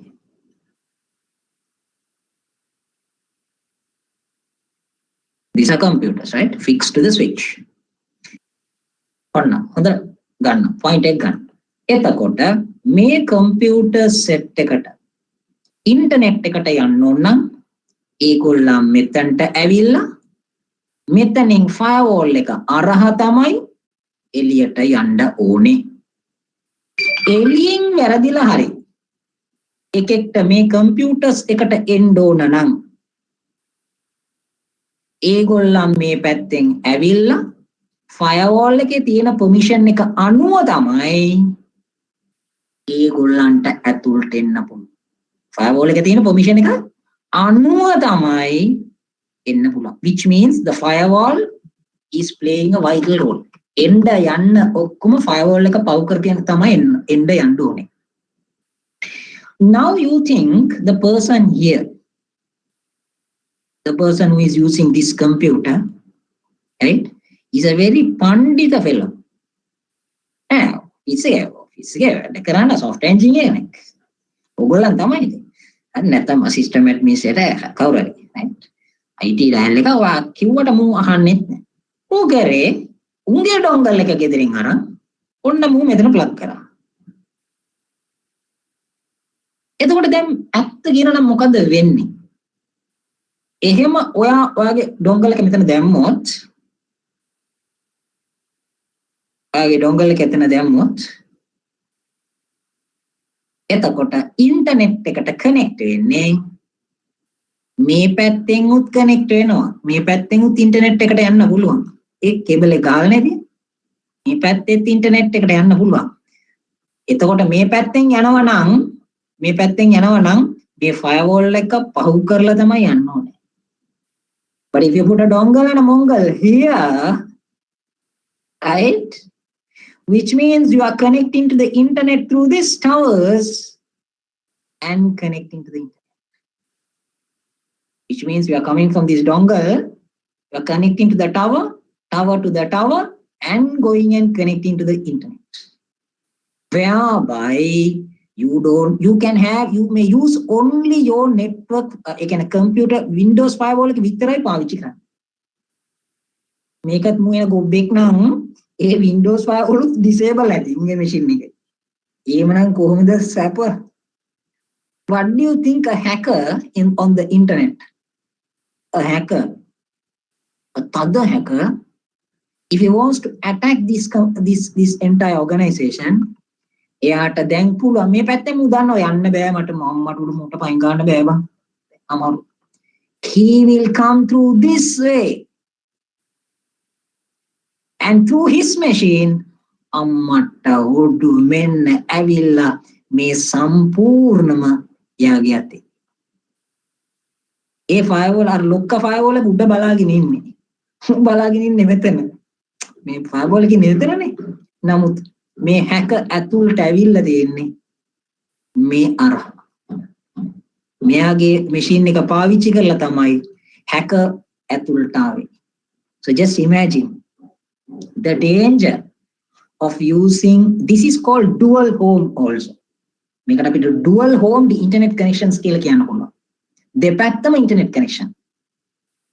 right? එහෙමනම් දැන් යා dongle දාපු පැත්තෙන් internet connection එකේ security එක antimai, right? So then due to this reason only some companies have a strict policy said that dongles pawichi kanna bෑ. You got the point, right? So what I say is policies are needed. If this policy is not there, different people will take their dongle, their 4G router. එතකොට company ගේ security එක maintain කරන්න අමාරුයි. ඒ නිසා අනිවාර්යම policies ඕනේ. අනිත් එකේ policies ටික ඔයාලට categorize කරන්න පුළුවන්. අර මම කිව්වා වගේ internet usage policy, software usage policy අනේ. එතකොට software usage policy එකට යටින් කියන්න පුළුවන් pirated software පාවිච්චි කරන්න බෑ, crack software පාවිච්චි කරන්න බෑ, even open source. Now, in Microsoft that is prohibited, but in every company you don't need to prohibit open source. But I'm just saying as an example. Microsoft using open source is also prohibited. But it need not to be in all the companies. So that is software policy. And internet usage policy, like I said, maybe Facebook and YouTube is permitted in the network that should be used, that will not affect your work. And maybe further continue and say, using the internet for any misbehavior like hacking or adult sites are prohibited. Likewise, internet policy. Likewise, a different type of policies can be there. For example, and procedures. For example, another procedure. In office එක අපිට තිබ්බා multimedia project එක. අය ගෙදර party එකක් නම් projector එක අරන් යන්න පුළුවන්. But there is a procedure for it. IT department එකේ මුලින්ම ගිහලා request එක දාන්න. ඒ request එක project manager එකට එනවා. එයා ඒක approve කරන්න ඕනේ. ඊට පස්සේ gate pass කියලා document එකක් තියෙනවා. gate pass එකෙන් ඔයාගේ විස්තර, project එකේ විස්තර, serial number, project manager එක අස්සන ඔක්කොම අරන් project එක අරන් එළිය අරන් යන්න පුළුවන්. The SICA will see කොහොමද gate pass. So likewise gate pass එක තිබ්බොත් ඔක අරන් යන්න පුළුවන්. So like you should have a procedure. මේක මෙහෙම තමයි අපි කරන්නේ pattern එක. Likewise, right? So so that is referred as administrative security controls. So companies should have policies and procedures, and that is also very important. If the policies and procedures are not there, employees or basically the staff will start using things the way they want, and it will create problems. In a way, security will not be able to be implemented. For example, in some companies, there is a policy tailgating. Tailgate is prohibited. What do you mean tailgate? What do you mean by tailgating? A policy that tailgating is prohibited. That means every employee is given an ID card. When you want to come inside the office, you have to swipe the card in the door. Then only the door will open. But then only one person should enter. One person should enter and you close the door. The other person should swipe the card, open the door, only he has to go. If a person wants to bring his friend, you can't bring the friend inside. Then you have to go to the reception, get a visitor pass, and he has to come inside. So then you swipe, you go inside. The friend will use the visitor card and swipe and come inside. So then that is a policy in some company. Tailgating is prohibited. If one person swipe the card, only one person should enter. So if 3 friends go out to have lunch, yeah, you can go, and after eating when you're coming in, all 3 users should individually punch the card and come inside. නෑ අපි 3 දෙනාම යාළුවානේ. අපි 3 දෙනාම එකටනේ කෑවේ. අපි 3 දෙනාම එකම project එකේනේ වැඩ කරන්නේ. අපි 3 දෙනාම එකම වැඩේනේ කරන්නේ. ඒ නිසා එකක් swipe කළා වරෙන් බන් 3 දෙනාම යන්. No, that is wrong according to the policy. But that does not mean that is a policy in all the companies. But in some company, under the topic of policies, tailgating is prohibited. And so likewise, procedures and policies are important. Right. So, so when you want to implement security, all those measures, 3 measures are important, right? Technical, physical, administrative security control sticker. Now what we are doing is we are taking one by one security measure and going to study a little bit into details. Then 10:30 I will stop the morning session, and the other session will start at 11 o'clock.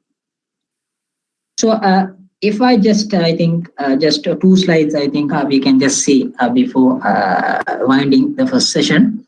So now we are going to take some controls.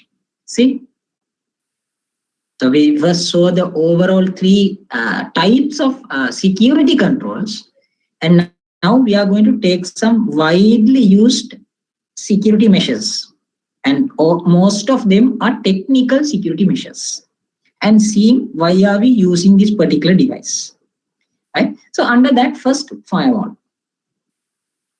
Most of you people are aware. Firewall එක ගත්තොත් Firewall is a software or hardware? So we have both, no? Now the computers will have a firewall. See here, if I type here firewall, you get this firewall. Windows Defender firewall. This is a software firewall. Inbound rules, outbound rules. You can machine එකට තියෙන firewall. And this is a software firewall. Windows firewall, software firewall. You have hardware firewalls also. You have SonicWall, Checkpoint, Fortinet, Palo Alto. These are some very good devices like this. In this diagram, you can see this diagram is a hardware firewall. It's a gadgetic. It is a separate one, right? Software firewall is a firewall that is installed in a machine. Then that's a software firewall. So firewalls can be software or hardware. දෙකම තියෙනවා, right? හරි. එතකොට so you know what is a firewall can be software or hardware, and why do we use the firewall basically? So firewall එක සාමාන්‍යයෙන් අපි පාවිච්චි කරන්නේ guys to filter traffic and to monitor traffic. And so firewall එක පාවිච්චි කරන්නේ මොනවටද? It can be a software or a hardware that is used to filter traffic. Filter means allow or deny traffic. You can tell මේ machine එකට එන්න දෙන්න එපා. මේ network එකට එන්න දෙන්න එපා. මේ protocol එකට එන්න දෙන්න එපා. Filter. Right? In the meantime, you can monitor all that traffic. කවුද ඇතුළට ආවේ? කාටද ඇතුළට එන්න දුන්නේ නැත්තේ? නැත්නම් කවුද ඇතුළට ආවේ?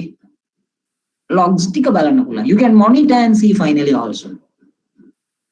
So a firewall is a device or a software that can filter traffic and monitor traffic also, and that can be done for incoming and outgoing.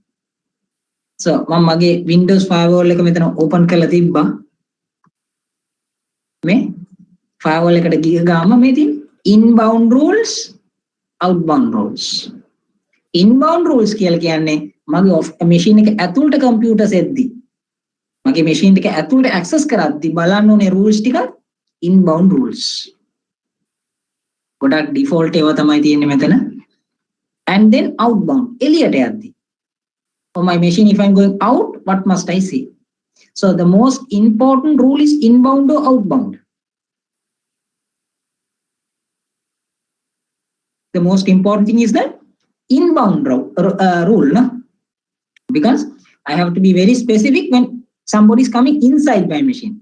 Outside, mama yane kene ba? Mama yane kene. එනිසා මම මහ ලොකුවට මේ outbound එක මහ ලොකුවට අවුලක් කරගන්නේ නැහැ. But incoming, I am specific. Right? If I want, I have to disable certain things.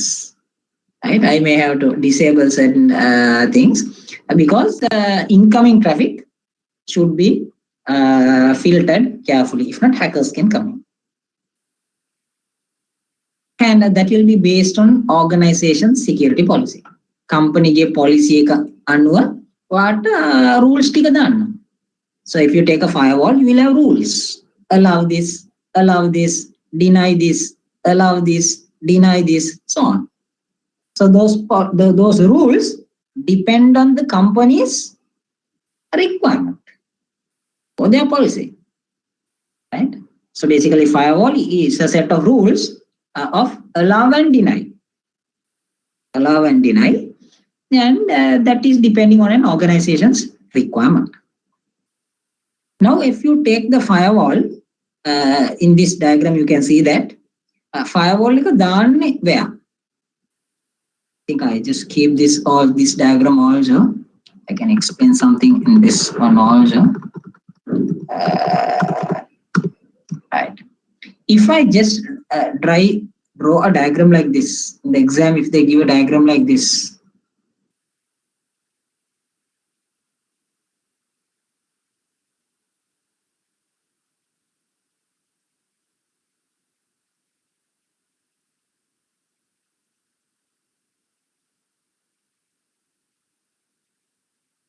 put here X, Y, Z. And these are PCs, and this is the internet.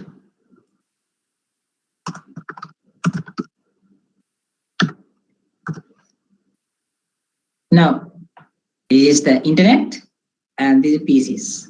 For you to name what is XYZ based on network devices. Ada network devices පාවිච්චි කරලා ඔයාට switch, hub, router, firewall. මේ ඔක්කොම දාලා what can be X? Can somebody tell me? X can be what? Router, SWITCH switch, hub, firewall.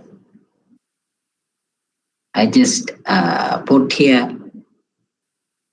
3 gadgets here out of this. XYZ. මොකක්ද මේක? X එක මොකක්ද? Somebody, anybody? What is X?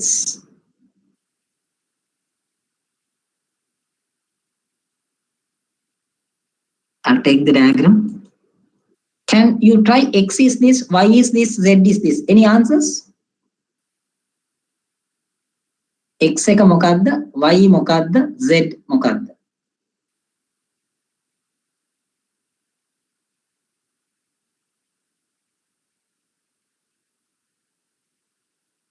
Anybody, somebody? X is switch, Y Yes, is X is firewall, Z is router. Yeah, fine. Good. So X is a switch. I think there was a typed answer also there. Why X is a switch? Because PCs are always connected to the switch. Right? That's fine. So then in that part, you can solve that answer because switch obviously will connect PCs. So X is switch. Before going to the Y, if you talk Z, because router only connects networks together. So if you have a internet, it's suitable to put the router only here. Router. A router is used to connect the internet and the network client together. As a security measure, you put your firewall here. Right? You put your firewall here. But if you want, you can do this also. This is the internet. You don't need a router. If you want, you can put a firewall and then put a switch also. So that means this diagram, your firewall can work as a router also. That after the break, I will just try to give that point in the other slides. But in general, you will have this pattern only. Switch, firewall. Can we replace switch with a hub? No. I just put here hub. Today we don't use hubs at all. Yeah, but if you want, yes. If you want, you can put here a hub. But when we were talking about network equipments, we studied that hubs are not at all used today. Because if a hub is used, only one party can communicate. So although I just put that hub there to just confuse you, hubs we don't use. Now, මේ diagram එකේ hub එකක් දාන්න ඕන නම් සුදුසු තැන X තමයි. But since switches are there, eliminate hubs and simply replace it with a switch. Okay, so with that, guys, we will stop for our morning session, guys. So I'm not quite sure whether I have uploaded the slides. I will upload this. Yeah. Any question, anybody? Yes. Can you do a example question for subnetting part for our coursework? One example. Sure. Yeah, sure. I will try to give that coursework thing. What would be the coursework? I will after the break. I will revise that part. In the next week, you can it can help to do the coursework for you. Okay. Okay, guys. So we'll stop and start at about 11:05. We'll start.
Guys, I'll just share my screen.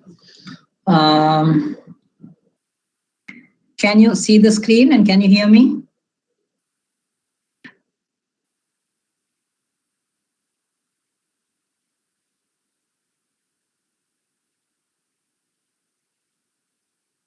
Okay, fine. So, guys, shall I first? I'll start with the coursework, what it will look like, and that submitting part I'll explain first. Okay, and then I will go with the slide. Or shall we finish this and finally go to the? How do you want others to join, or what do you prefer? Others to join, or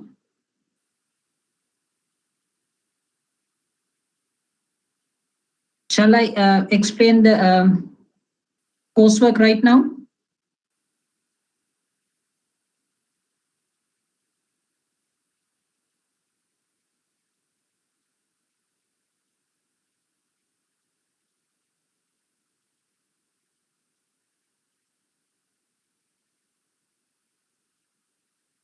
Okay, so I'll explain the coursework right now.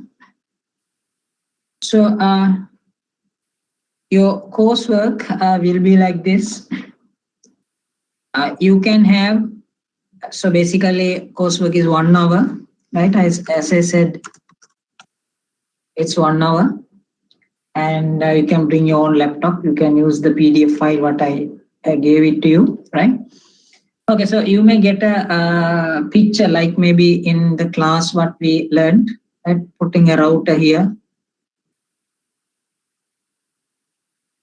having a router, and maybe in some setup, you can get a particular diagram, okay?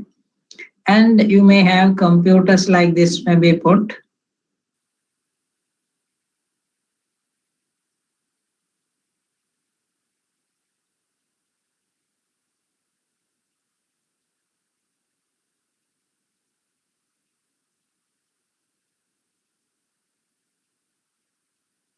Right, so like this, you may get a picture basically. Right. And in this picture, they would have mentioned the routers, this is a router and the models and all this kind of stuff.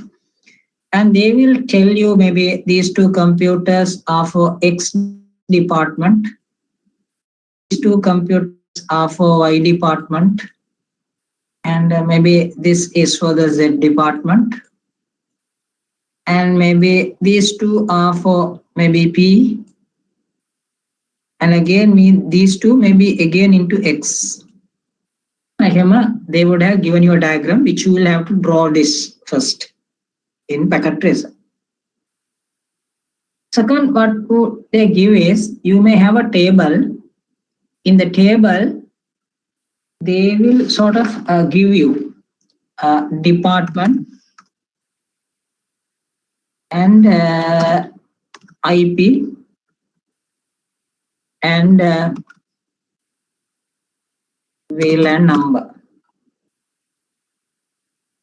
Okay, so this would be that. And they may say here you have XYZ. No? So X, Y, Z, P. And for X, they will give you maybe a range like 192.168.1. Maybe for an example, I'll take 0/, but this is 28.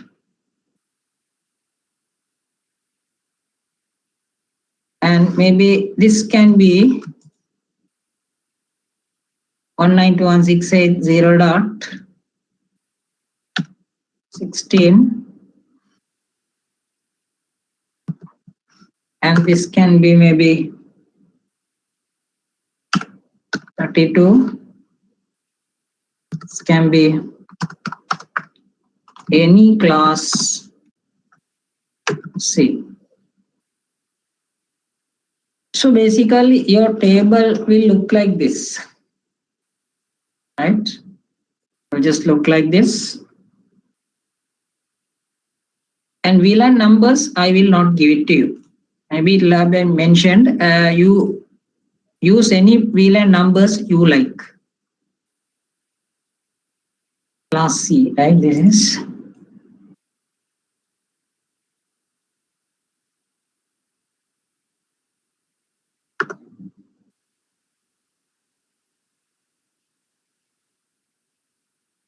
So now, so a diagram like this can be given and a table like this can be given.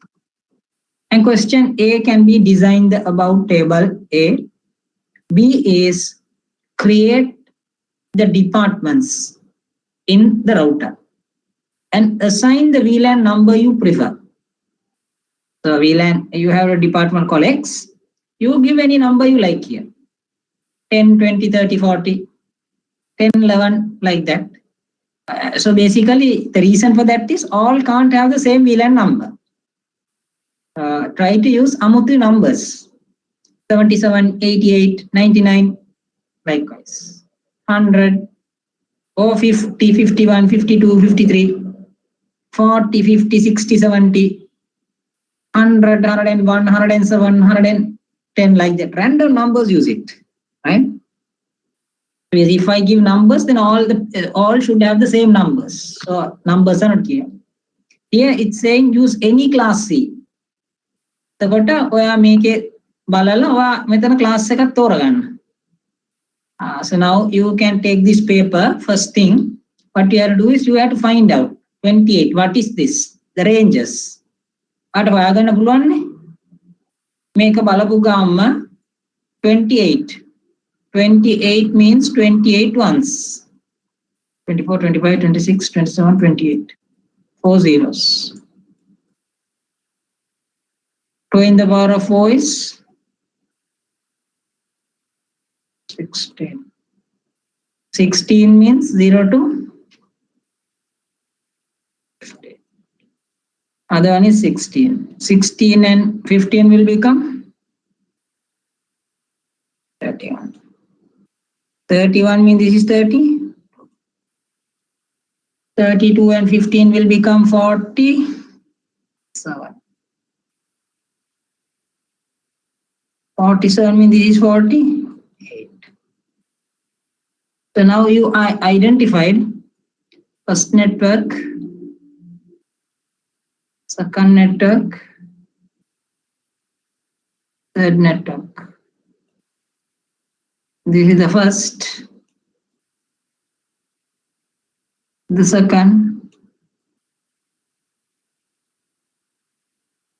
the third. 0 now, 0 falls inside this. 16 now, 16 is this. 32 now, this. First you define like that, create your networks like that. And now you can decide what the VLAN numbers will give. So I will take, start from 70, 70, 71, 72, 73.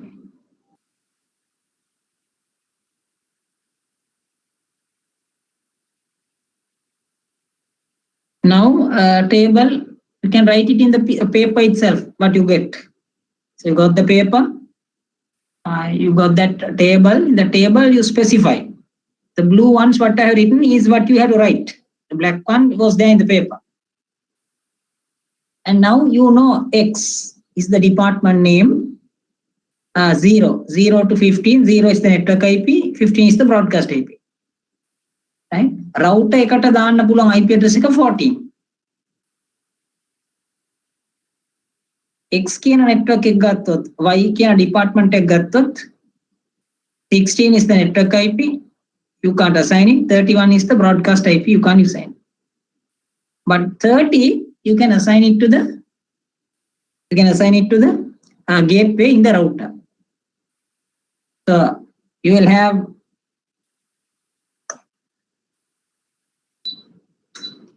maybe 4 questions. A is to design the above diagram. B is to create the subnets.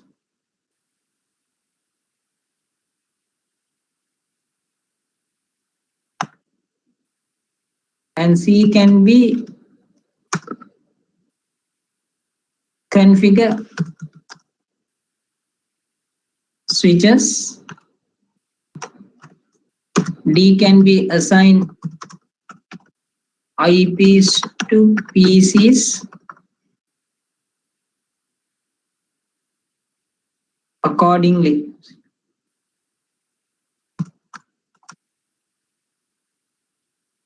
That's it.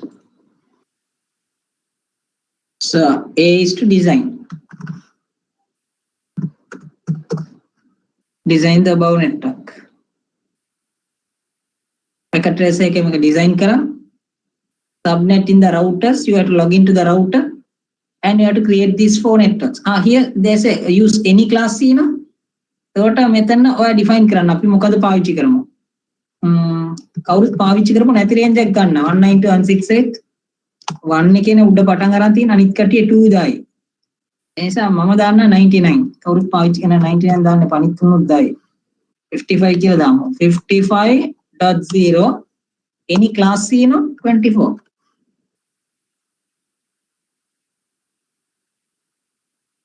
Likewise. Table like so design it, subnet in the router. Now you can go inside the router. And how do you create it? If this cable is gigabit 0/0, I would say dot. मैं बोला ना 70 ने दें में dot 70 enter. Now I would give a description, some hash. That's a department X, DEPT_X hash. It was a dot and encapsulation. Encapsulation dot 1Q 70. First network में 70. Now IP address, IP space address 192.168.1 dot Antima usable 15 is the broadcast, so 14. Then VC utter may make subnet mask decimal එකට දැම්මොත් 255.255.240 කියලා මම as I can remember. බලලා දාන්න. ඒ කියන්නේ මේක දාන්න decimal එකට. 255. I think this one is 240. You put it 240. First network is done.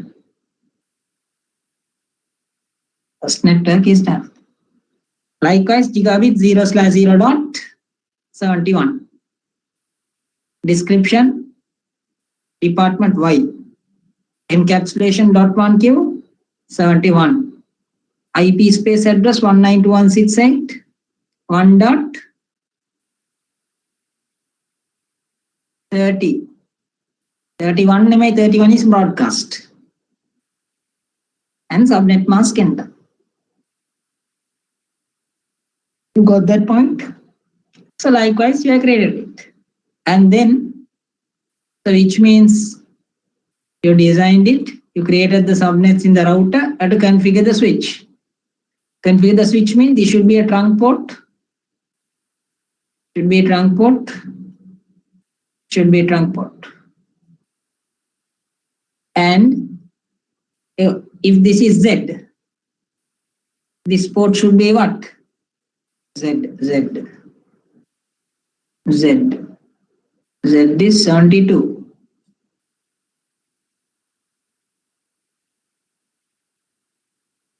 These two are y. Y means 71.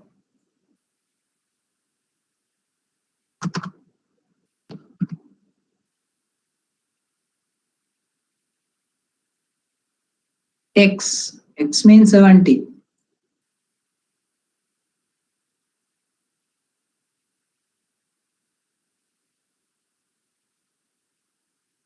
Again, these two x. That means again these two are in 70.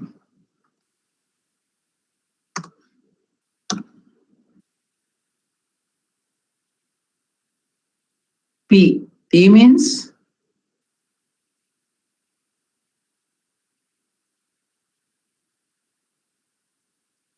P means 73.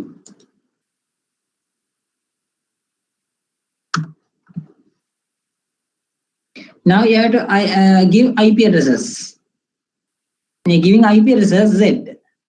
Z එක මොකක්ද මේක Z. Z එක මොකක්ද 32 මේක. Making IP address then. Deaddi Z is what? This one. That you can give 33.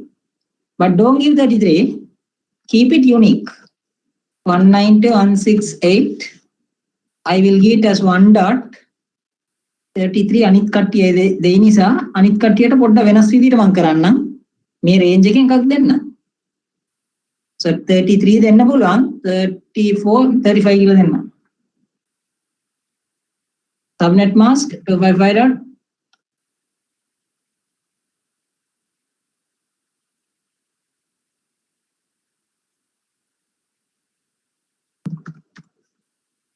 Gateway එක වෙන route එක තිබුණ IP address එක 192.168.1. route එකේ මොකක්ද type කරේ මේ මේකට type කරේ මේ අන්තිමට උඩ තියෙන එක 46.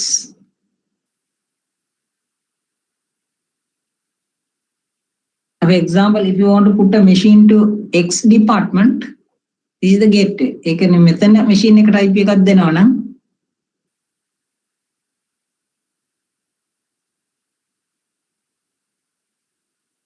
I want to give a machine IP for this one. 192 බලන්න. Okay, can you 192.168.1.x. එතකොට x කියන්නේ මේක 1 දෙන්න පුළුවන්. මම 1 2 3 දෙන්න නැතුව 6 එකෙන් පටන් ගන්නවා. 6 255.255.240. gateway එක වෙන්නේ X ගේ route එකේ තිබුණ IP address.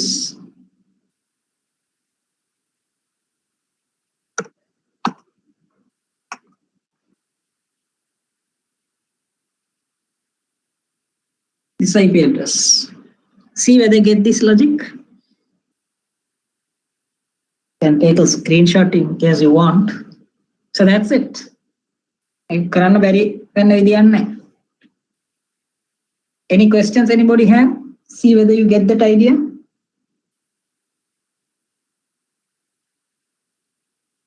So when you are creating your VLANs, use unique numbers. As if all the students, that means if you have the same VLAN numbers, when you are putting descriptions, put it uniquely. I put description department dash X. Department කියලා සම්පූර්ණව ලියන්න. hash දෙකක් හරි තුනක් හරි හතරක් දාන්න. අන්න එහෙම පොඩ්ඩක් කරන්න ඒවා ටික පොඩ්ඩක් අනිත් කට්ටියට වඩා වෙනස් විදිහට හදන්න. Because if two assignments are the same, then that's considered as copy. That's the reason I have given here. Any number for the VLANs? Any exceptions? No, right? No, you can give any numbers. It must be consecutive, right? Anyway. Don't need. No, don't need. It can be any number between, don't give one, from 2 to 999 you can give. You give it up to 500. You can give any random number to VLANs. But in the industry, keep it in an order. But here, just keep whatever the numbers you want. Because in the class we put 10, 20, 30, 40. So if all are going to put 10, 20, 30, 40, it's right. So try to. That's the reason I'm not giving you VLAN number. I'll keep this empty. This will be empty. You have to put your numbers there. So when you get the paper, first of all, in the paper, take the pen and write it. And if you say any class C, you can use any class C. But now here you can see X, Y, Z. I've taken 1, 9, 2, 1 and broken it into 3. Na? There are others, but I have not used it. But now if you want, you can start this at 1, 9, 2 and say 2. But don't put 2 because some will put 2. So to show that no, I am doing it tanim now. I am not this guy, put a random number. I put 55 or 60, 98, 97. Likewise. Description also when you're putting here. I put department dash X, DEPTX. You put it in a different typeface. Try to make it a little bit unique.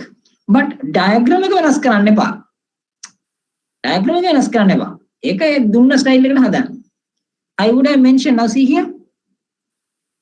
Assign IP addresses to PCs accordingly. That means Z. Z එක තියෙන IP එකක් දාන්න. Z එකට තියෙන range එකේ තියෙන IP එකක් මෙතන දාන්න. First IP එකම වෙන්න ඕනේ නැහැ. Right? But the gateway all should be correct accordingly. See, anybody have any question? And you have to save the work, right? Put karadima save karaganna. Finally, don't tell sir mata save karaganna where you now kumgiya. Don't, that excuse is not accepted, right? So you have to make sure that you save the work and upload it to LMS. LMS eka eda ude I will create a link where you will upload the file, the packet tracer file into LMS. In case you couldn't upload it due to some network error or something, you couldn't upload it, then immediately at that time give it to the instructor. There will be an instructor. You tell him මට මේ upload කරන්න විදියක් නැහැ. මට සර්ට දෙන්න පුළුවන්ද කියලා. He will take in a pen drive and give it to me. Any questions, anybody?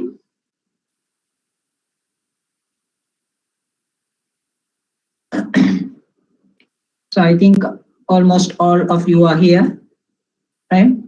එතකොට course work එක ඒ විදිහට හරියට බලලා කරගන්න, right?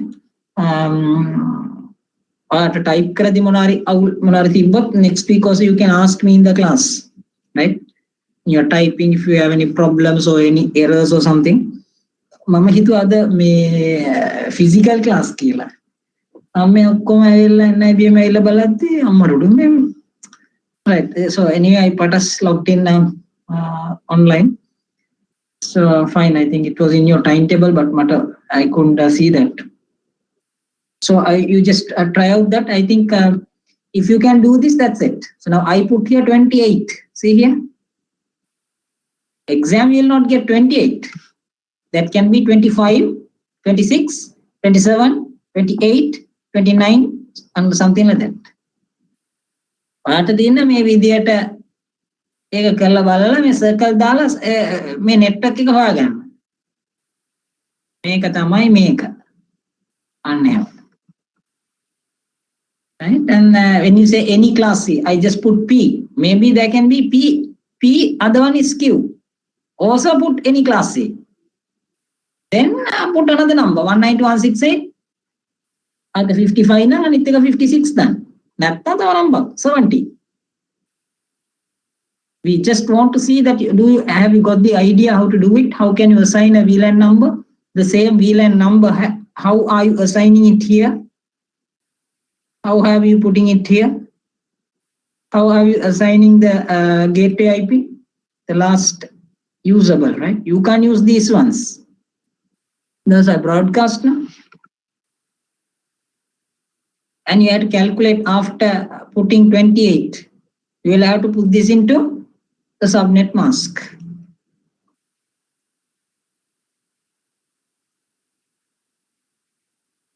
Are you all clear, guys?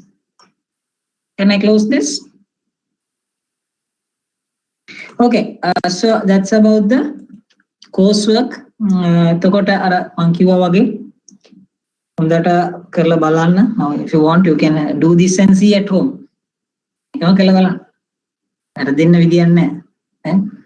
So take that as a homework and do that and see. And make කරන්න පුළුවන් නම් ඉතින් ඔයාලට that's the entire thing, the subnet part.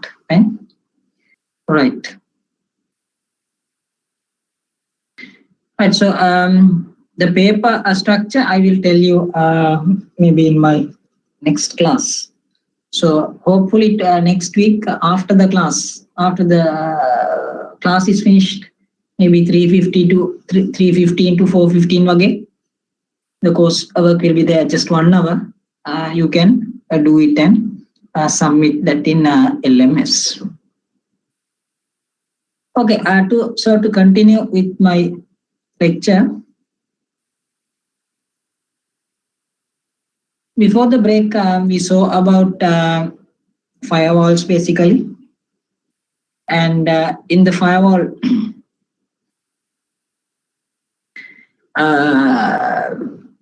I told you, so if you look at this diagram, you can see the internet connection comes here. Fix it to a router to the firewall to the switch, computers are fixed to the switch. In general, if you take a firewall will have 2 zones basically. If I just take this diagram,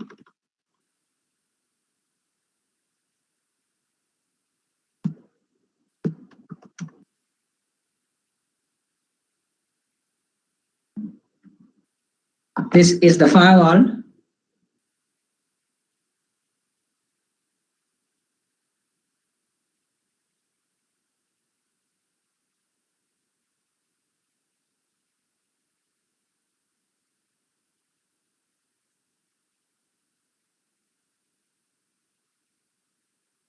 This is the firewall. So the firewall will have 2 basic zones.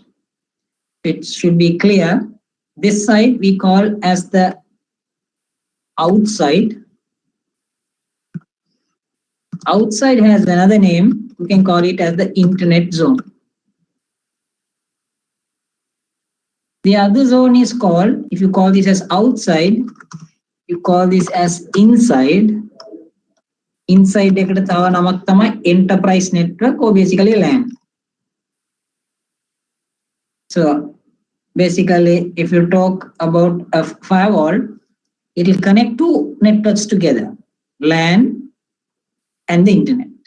Inside zone, outside zone. So fundamentally it will have 2. And in the industry basically, so like you can see here, this has only 2 cables. So internet is the outside. Inside one is the inside zone. LAN you call it. Have a look at this diagram. You can see 3 cables here. I just copy it.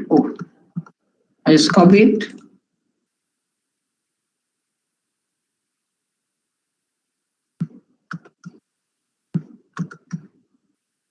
So take this one, you can see you have 3 zones here. 3 cables. This is one side. This is another side. This is another side. 3 cables are connecting. So the diagram what you can see on the screen, I can add like this. Third one. And here you can add your other servers.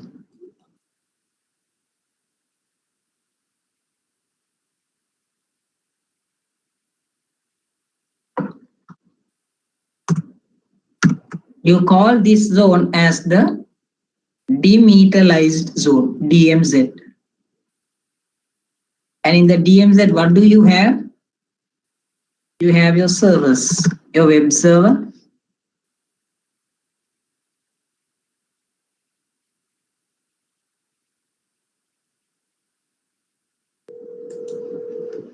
Maybe your email server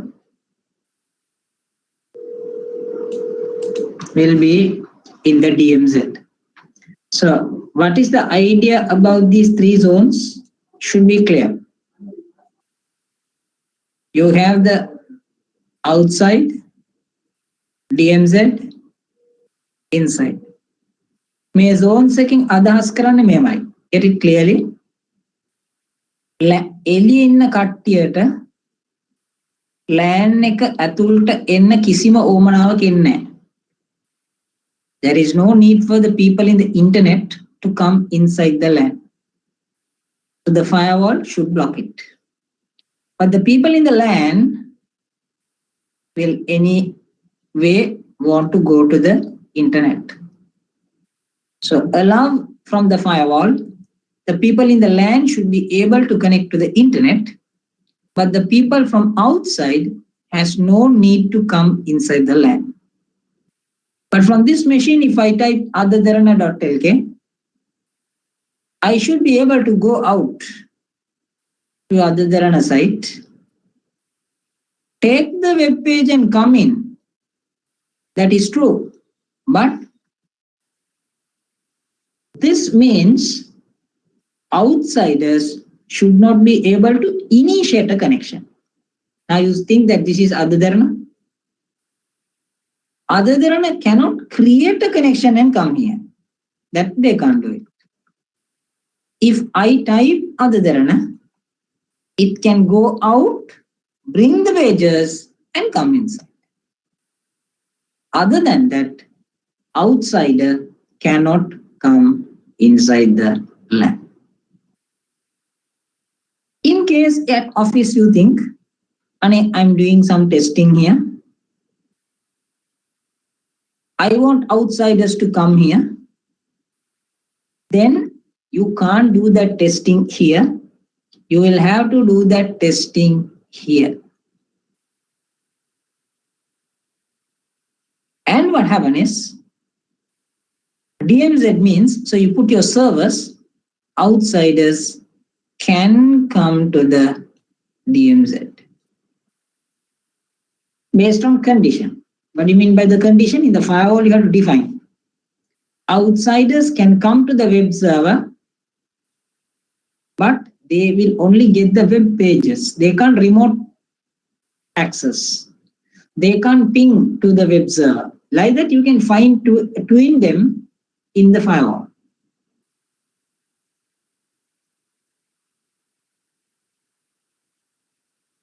You can fine tune them in the firewall. So the idea you should know is DMZ එකේ තියෙන මොකද්ද? Your servers that has to be accessed from outside. So if a company has a web page, that should be in the DMZ, not inside the LAN. Because the website should be accessed by outsiders, then put it to the DMZ. Company should have an email server, but you can't put the email server inside the LAN because outsiders should come to it.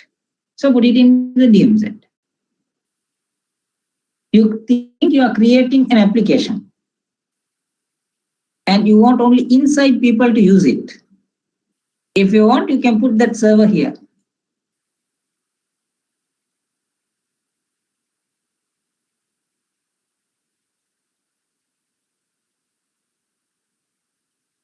And this server can be accessed by everybody, but not outsiders.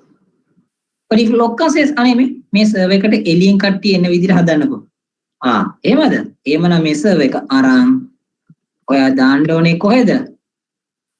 මෙතනට.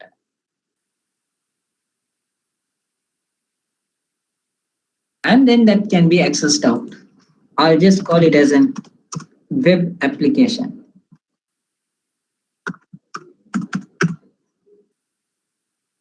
And that web application can be accessed by outside. Right? So it should be clear in the exam if they ask you, what are the 3 zones of the firewall? There was an exam question asked MCQ. That would be outside, LAN, DMZ.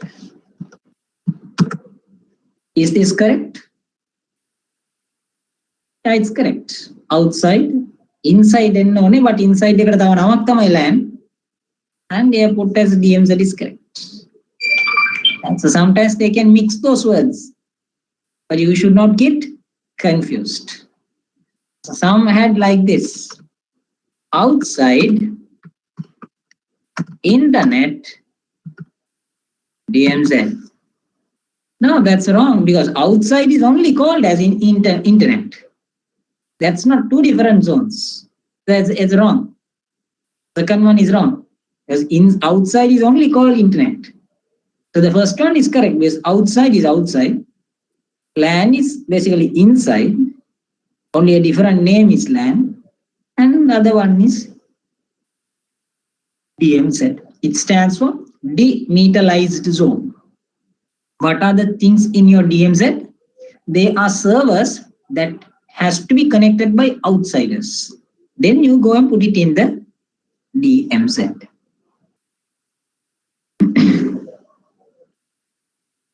All right, so that is about the firewall zones, right? So I have shown it here. See the diagram what I wrote here.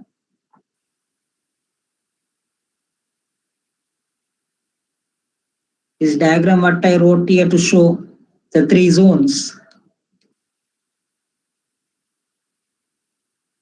has only been showed here. See here, inside, outside, DMZ. So inside people can go to the outside. See, it says all traffic are allowed to go outside, but who can come inside? Only return traffic. Again, gear connection එක file එක අරන් ඇතුළට එන්න පුළුවන්. නමුත් එකෙක්ට initiate කරලා ඇතුළට යන්න බෑ. Nobody can initiate a connection from outside and come inside.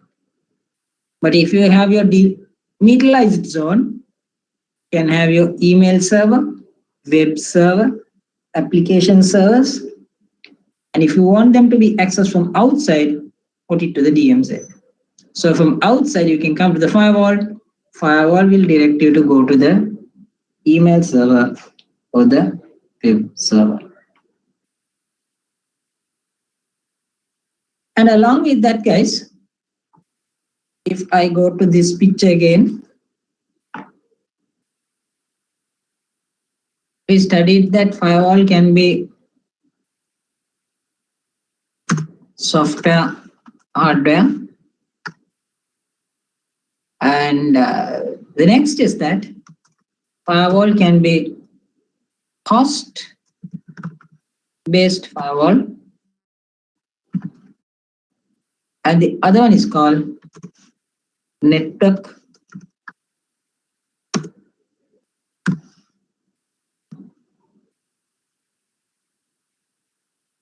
firewall. Can be software or hardware. Likewise, you have host-based firewall.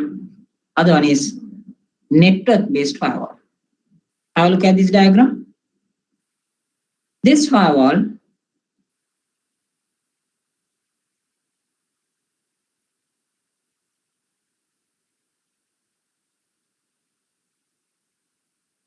is referred as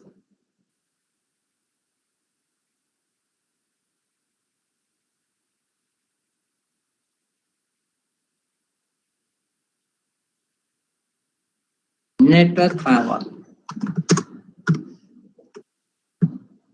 Why is the network firewall? Because this firewall protects this entire network. This firewall protects this entire network.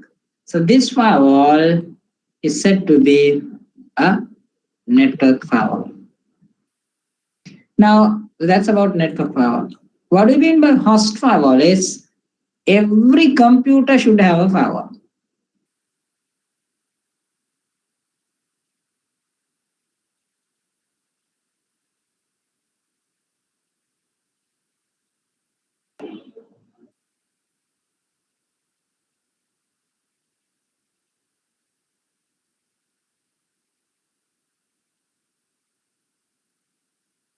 And all these firewalls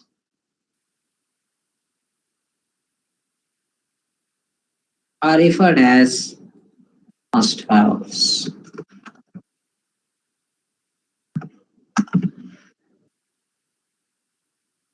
So now the next. So again, what is network firewall? Network firewall will protect the network, the entire network as a whole. But host firewalls are software firewalls basically. They are installed on every computer and they can protect only that computer, host firewalls. But network firewall can protect all the computers that's inside the network. Right? So that should be clear. And if I ask you a question,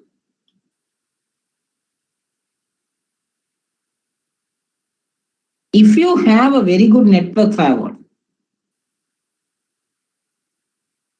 if you have a very good network firewall, you have a very good network firewall, do you want all these firewalls? Guys, if you have a good network firewall, do you want host firewalls? Yes or no?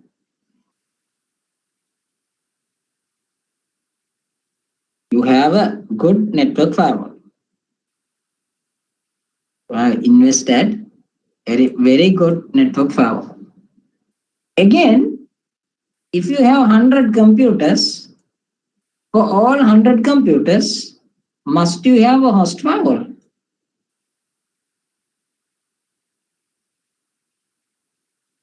Anybody?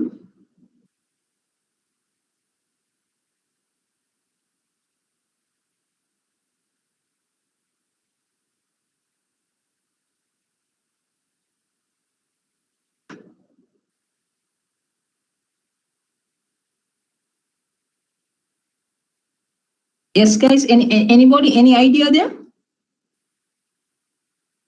If you have a network firewall, do you want host firewalls? Okay, we'll think that you don't have these firewalls, and you think that your network firewall is there. මෙයා ඉන්නෝනේ ඇති කියලා. එහෙම හිතුවොත් මොකද්ද වෙන්නේ? So if you only believe on the network firewall, a hacker who is here, see here, he can, from his machine, he can hack this machine.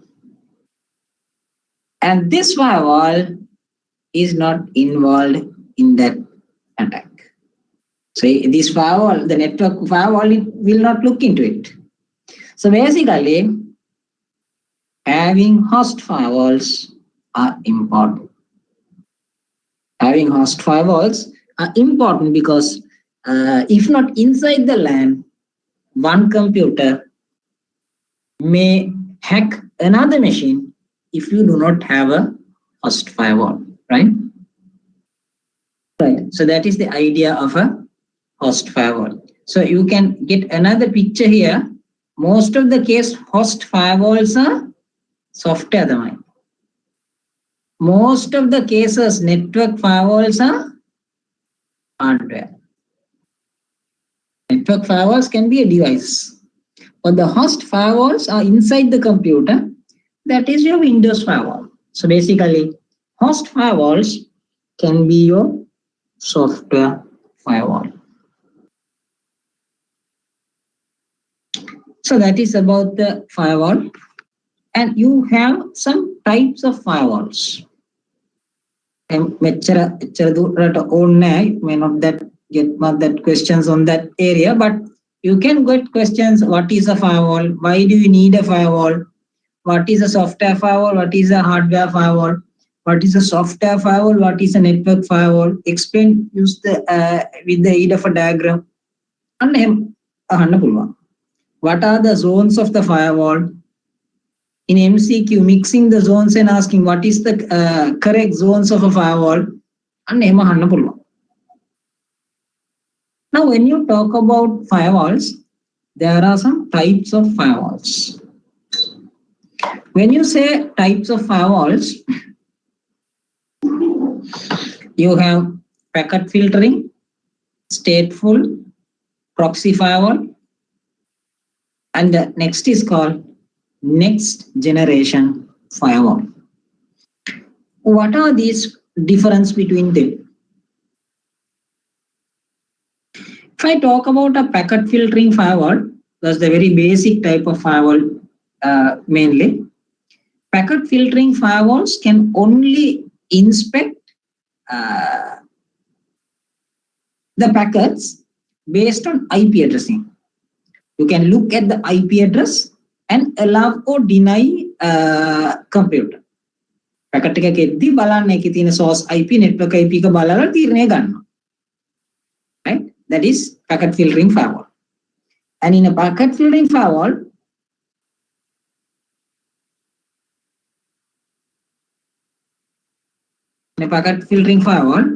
if I tell someone to go outside, if this firewall is a packet filtering firewall, right? If I tell he can go outside, person called X can go outside, I may have to write another rule to tell if X comes, take him inside.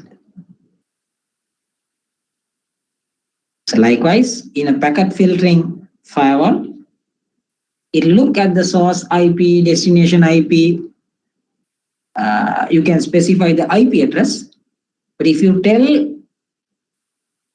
a traffic to go out, say X can go out, then you may have to write another rule set that X should be allowed inside. Right? Which means if you tell a connection to go out, to come in, you have to tell the firewall, because he has no intelligence about that. You have to tell him again, if X comes, take him inside. But, so that is about packet filtering. But in a stateful firewall,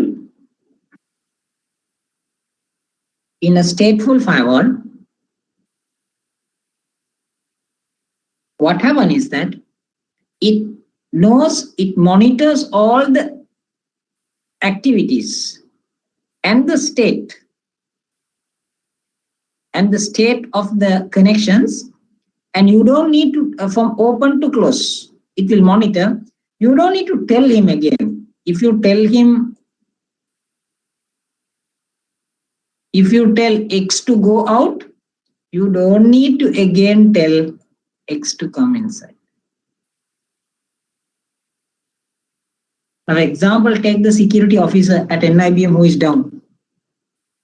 You think there is a visitor who has to come to NIBM? I can tell the security, मैं X की like एक A या अतुल्टा gun. एक एचर की होता थी. या अतुल्टा villa, अतुल्टे ना Kota you check X when he is going out. I don't need to again tell the security. मैं एलियट या ना कोटा या टापो यान्ना देना. එහෙම කියන්න ඕනේ. එළියට යනකොට යාට යන්න පුළුවන්. You got the idea, right? Because he knows මෙයා ඇතුළට ආවා, ඒ නිසා මෙයා එළියට යන්න පුළුවන්. Likewise, right?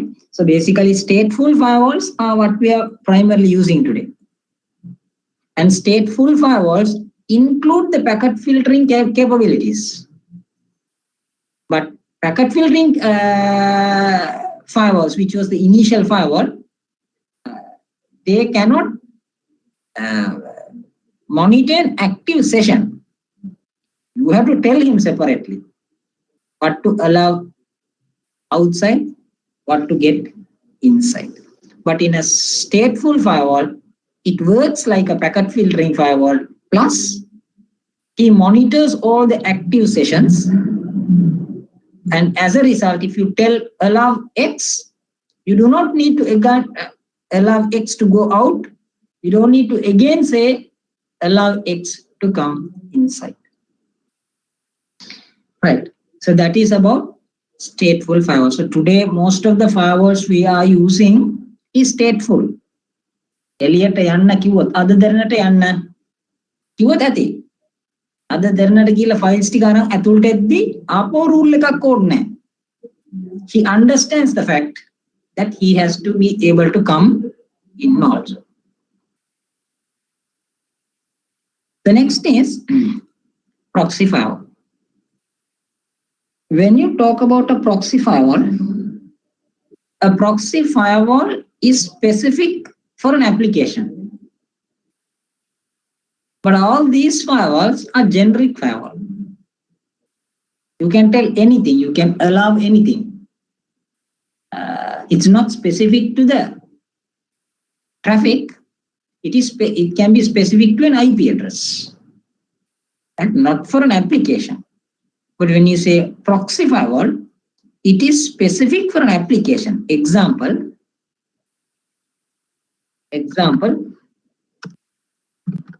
web proxy.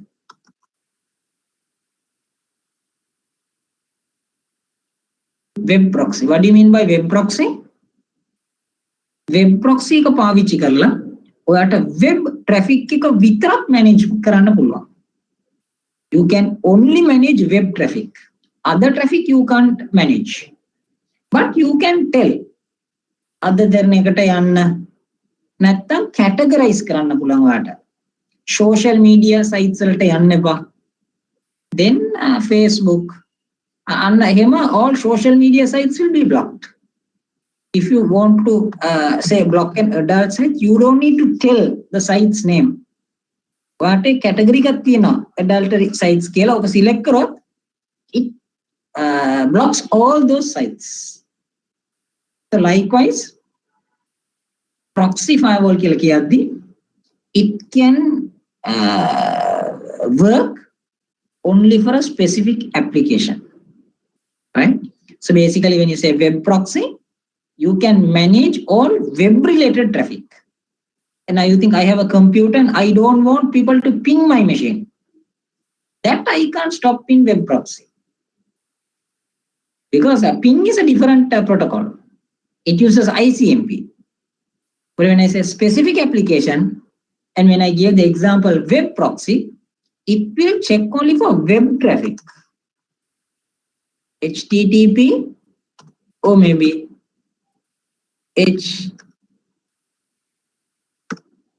HTTPS.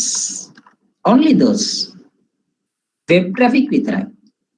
ICMP, FTP, Telnet, RDP, even to manage කරන්න බෑ.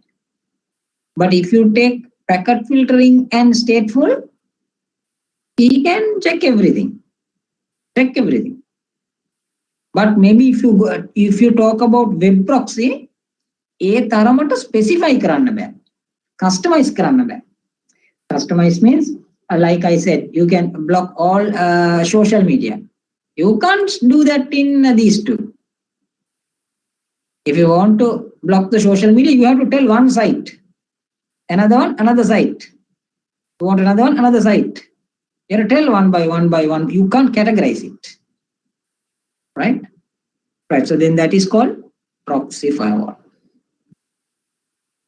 And the last time is called next generation. Again, next generation firewall means end the තියෙන generation එක නෙමෙයි. Now we are using next generation firewalls. Example, like I told you, Palo Alto,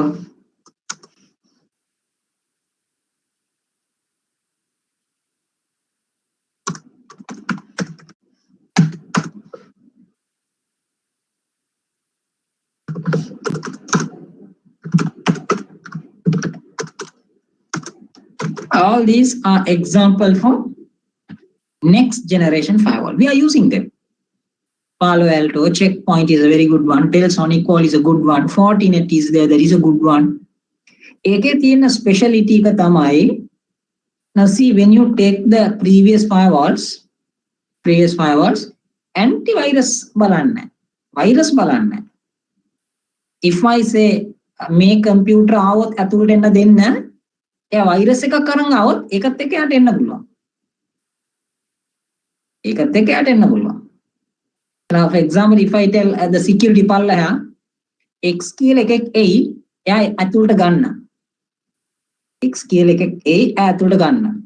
Then if you blindly send him by looking at X, that means he's just a packet filtering firewall only. And when X is going outside, ඔයාට යන්න පුළුවන්. Then he's a stateful firewall. But when you tell next generation firewall, that firewall will have quite a lot of other features. That means that firewall can work as an antivirus software. You can filter traffic. Filter traffic means it can work like a web proxy also. It can work as a web proxy also. So this next generation firewall works as a packet filtering, stateful, proxy, everything. Plus additional thing like antivirus software. It can encrypt traffic. So likewise, quite a lot of things that next generation firewall can perform. එතකොට ඔයා තීරණය කරන්න ඕනේ අපි next generation firewall එකක් තියෙනවා නම් antivirus එක එතන enable කරනවද නැද්ද? You have to decide. Because just take this diagram. මේ diagram එකේ මේ firewall එක ගත්තොත්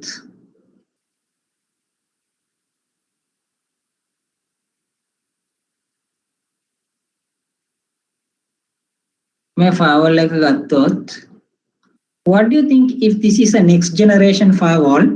You can scan for viruses also and give that work also to the firewall. ඒකේ තියෙන challenge එක තමයි මේ firewall can get slow no? If I tell me X what අතුලට එන්න පුළුවන් අද දරන what අතුලට එන්න පුළුවන් then he will scan it and only send it inside. Then it can incur a delay. ඒ නිසා සාමාන්‍යයෙන් අපි scan කරන්නේ නැහැ firewall එකේ. You give every computer antivirus software. અમે ඔයා scan කරගන්න what antivirus software ඔයා scan කරන්න ලොක්කට දෙන්න එපා. Antivirus software ඔයා scan කරන්න likewise. Don't give it and overload it to this one. Then he will just get busy and just get congested. Right? So you decide whether to do scanning in the firewall or not. So if somebody asks you, firewall එකට scan කරන්න පුළුවන්ද antivirus? එතකොට උත්තරේ ඉතින් මෙහෙමයි. පරණ firewalls වලට බෑ. පරණ firewalls වලට antivirus scan කරන්න බෑ. නමුත් අලුත් firewalls, which means next generation firewalls, can scan for antiviruses also. Then are we scanning for antivirus in the next generation firewalls? Yeah, that you decide. Why do you say you decide? ඔය firewall එක antivirus software enable කරොත් යන එන packet ඔක්කොම එයා scan කරනවා. එතකොට ඒක එහෙම scan කරන්න ගියොත් delay එක වැඩි වෙනවා. delay එක වැඩි වෙන එක පැත්තකින් ඊළඟ එක තමයි ඒ firewall එකේ තියෙන resources ටික CPU utilization, memory utilization වැඩිම පාවිච්චි වෙනවා. එතකොට CPU utilization, memory utilization වැඩිම පාවිච්චි වුණොත් say about 90%, 95% ගියොත් the firewall will become slow. As a result of that firewall එක අරහා එන යන traffic එක slow වෙන්න පටන් ගනී. Congested වෙන්න පටන් ගනී. ඒ නිසා in today's most of the organization antivirus software එක next generation firewall එකෙන් enable කරන්න නැතුව ඒක clients වලටම කියනවා. All the clients you tell, you all have to scan for your own viruses. All right, so that was about the firewalls explanation. Any questions there, guys? Are you clear about it? So firewall එකේ අර මම කතා කරපු විදියට, so if I ask about that antivirus software part, it should be clear for you. And packet filtering firewall is one type, but then now we don't use packet filtering firewall.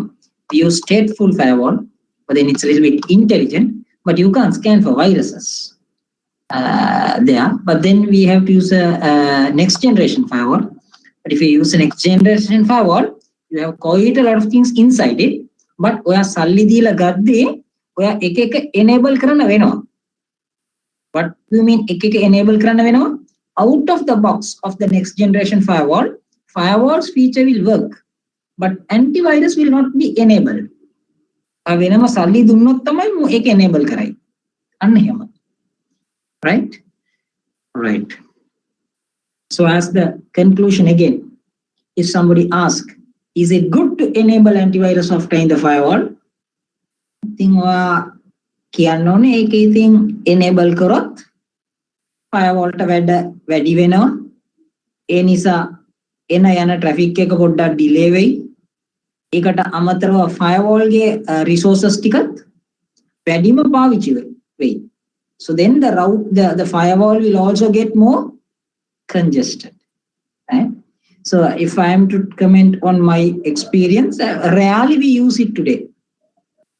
The companies can use a next generation firewall, but maybe antivirus software, they don't use it. They think that work better give it to every computer. Every computer can scan for their own viruses. In the types of network security, first we looked at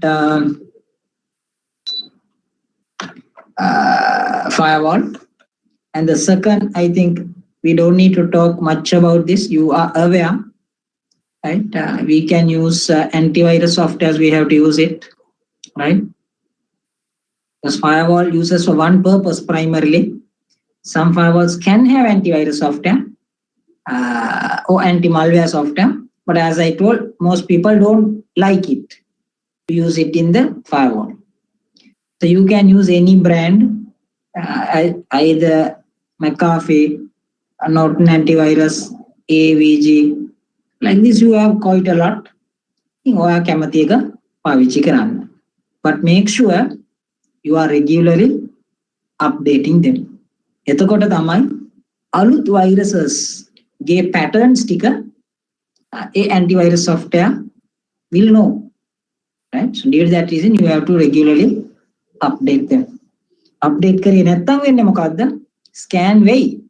අලුත් viruses ආවොත් එයාට ඒ virus ගැන දන්නේ නැහැ. Right? Right. So that's the reason you have to keep your antivirus software always up to date. අනිත් එක තමයි encryption. So now firewall was used to protect without outsiders coming inside or restricting traffic coming inside. Antivirus software you use without malicious softwares coming inside or viruses and all this kind of stuff. Encryption අපි පාවිච්චි කරන්නේ. Encryption සාමාන්‍යයෙන් අපි පාවිච්චි කරන්නේ if you want to keep something confidential. You can encrypt and use it. එතකොට encryption අනිත් එක මතක තියාගන්න. Where is encryption important? Encryption ඇත්තට important වෙන්නේ guys if the data is in transmission. Now see here, you have your internet. One person here, the person here. If you are sending information over the internet, then encrypting will become important. If not, what will happen is a hacker can get that information. So basically, what is encryption? Scrambling the data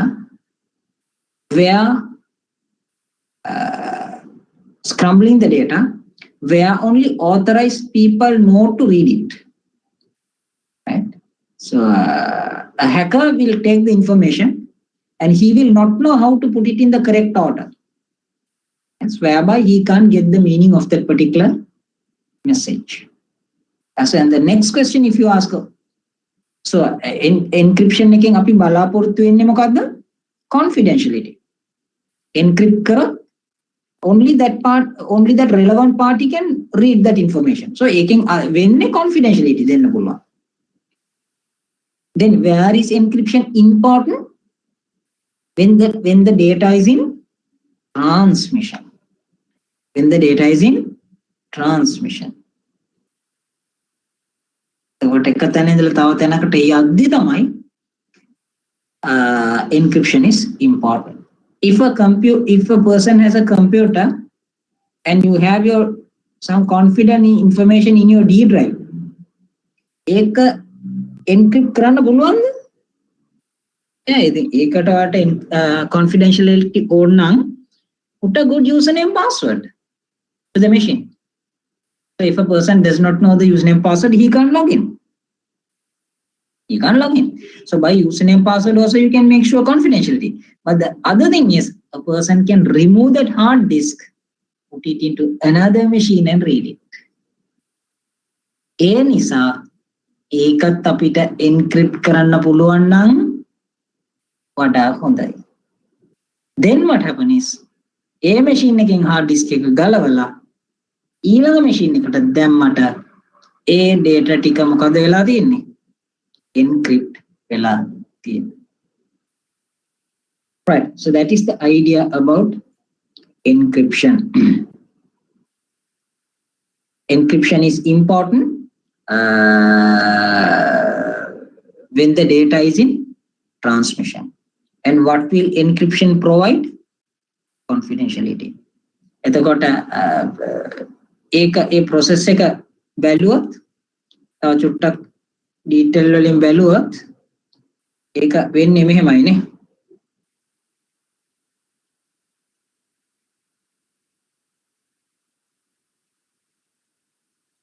This is Alice. This is Bob. Both want to talk together through the internet. Alice කරන්න ඕනේ මොකද්ද? Message එක ගත්තා. You have to put a key on the top and encrypt. What is the key? Key is like a password. So Alice is putting Apple 1, 2, 3 as the key and scrambling this, mixing this. Now this will go on the internet.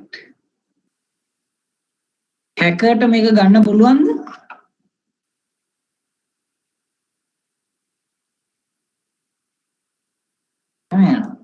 Hacker to make a ගන්න පුළුවන්ද? ඔව් අනිවාර්යයෙන්ම ගන්න පුළුවන්. ගත්තට hacker ට තියෙන්නේ මේ key එක දාන්න. මේ key එක enter කරන්න ඕනේ. මේ key එක enter කරන්න ඕනේ. නමුත් hacker ට key එක දන්නේ නැහැ.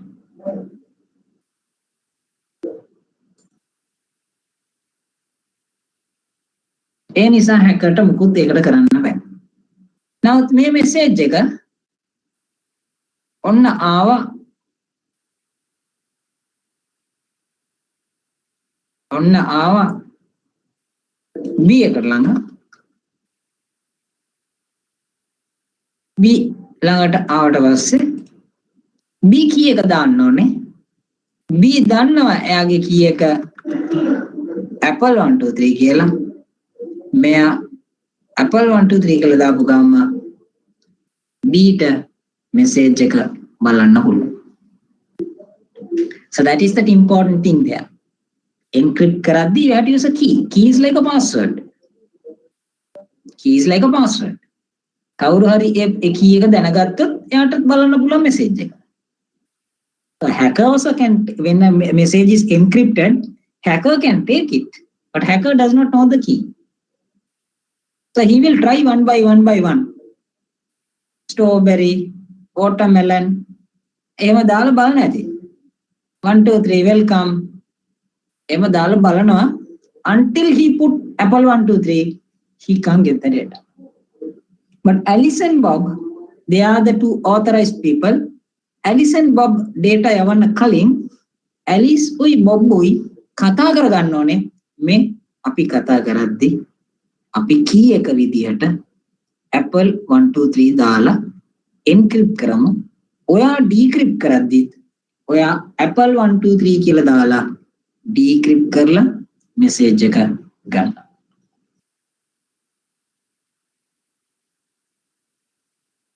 So that is about encryption. And then network access control. What is about network access control? That means this is a server, guys. In some companies, you can keep a network access control server. And මෙයා කරන්න වැඩ මේකයි.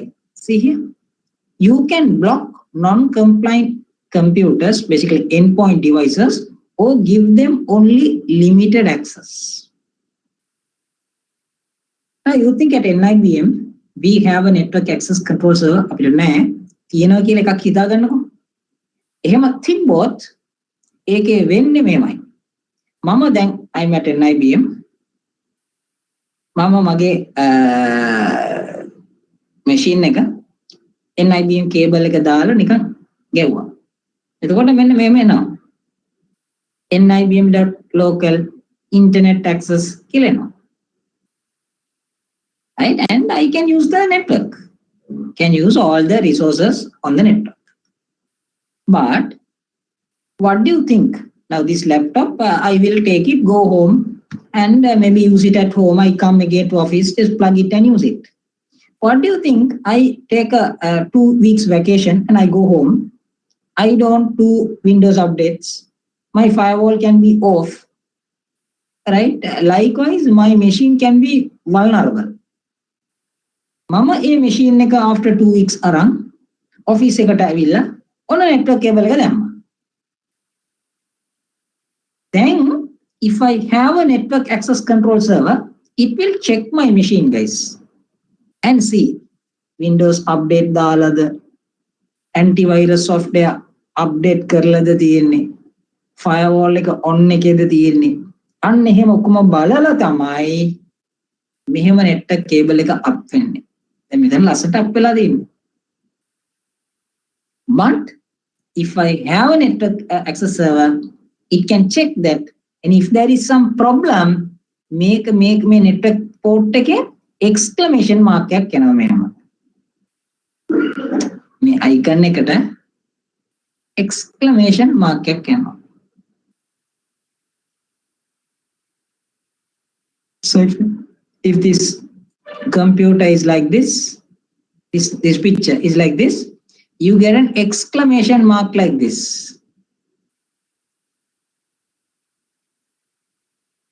On top of the network connection. And when I keep the mouse like this, it will tell limited access. Limited access. And certain things it will not allow me to do. And so here you can block non-compliant endpoint devices or give them only limited access. Until when? Until your machine become compliance according to the policy, which means Windows update දාලා තියෙන්න ඕනේ, antivirus software දාලා තියෙන්න ඕනේ, firewall එක on එකේ තියන්න ඕනේ. අන්න එහෙම. ඒවා කරාට පස්සේ තමයි the network access control server will give network permission to your machine. Right? So basically, a network access control server is a machine that can limit network connectivity to endpoint devices. When you say endpoint devices, that is for your laptop, desktop, mobile phone, and so on. Right? එතකොට හැම company එකටම මේක ඕනේ නැහැ. But if you think that security should be looked firmly, then that company should have a network access control server.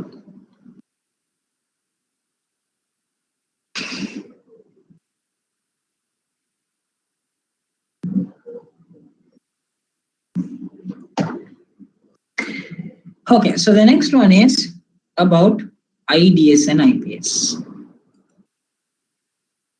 So this IDS and IPS is another device. It can be a software or a hardware. Basically, you can use IDS, IPS in the network. Now, IDS, IPS කියලා කියන්නේ මොකක්ද?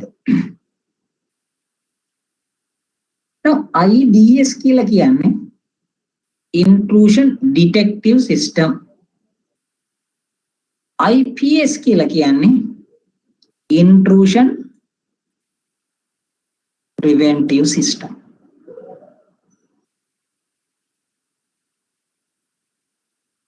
So IDS and IPS are two different devices. IDS එකේ කරන්න පුළුවන් ඒ කියන්නේ network එකේ මොනවා හරි අවුලක් වෙද්දී දැන් නිකන් හිතන්න one hacker is trying to break the password of another machine. In such situation, if you have an IDS will detect that this computer is trying to hack into this machine and give an alert to the system administrator. එයාට නවත්තන්න බෑ. නමුත් alert එකක් දෙන්න පුළුවන්. But IPS කියලා ගත්තත් IPS is a device. එයාට detect කරන්නත් පුළුවන්. එයාට ඒ attack එක prevent කරන්නත් පුළුවන්. So that is the idea about an IPS. එතකොට IPS එකේ මොකද වෙන්නේ? automatically මොන හරි දෙයක් වෙනවා නම් network එකේ IDS ට පුළුවන් ඒක අඳුර ගන්න පුළුවන්. නමුත් නවත්තන්න බෑ. notification එකක් දෙයි manager ට, system admin ට. මේ machine මේක hack කරන්න බලනවා. මේ machine එකෙන් මේකට vulnerable software එකක් යනවා. බලන්න අන්න එහෙම. නමුත් ඒ device එක IPS එකක් නම් එයාට automatically rule එකක් දාලා ඒ වෙන දේවල් නවත්ත ගන්න පුළුවන්. See this picture?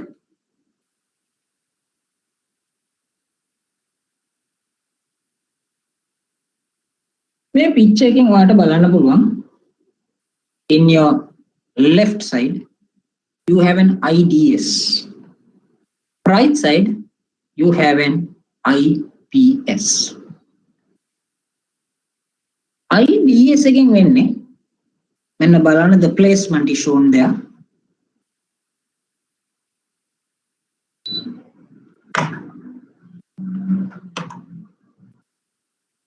IDS එකෙන් වෙන්නේ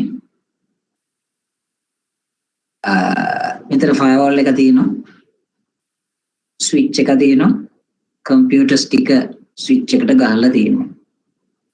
IDS කියන equipment එක ඔයාට ඕන තැනකට ගහන්න පුළුවන්. නමුත් logic එක වෙන්නේ මෙහෙමයි. I'll copy this to Paint.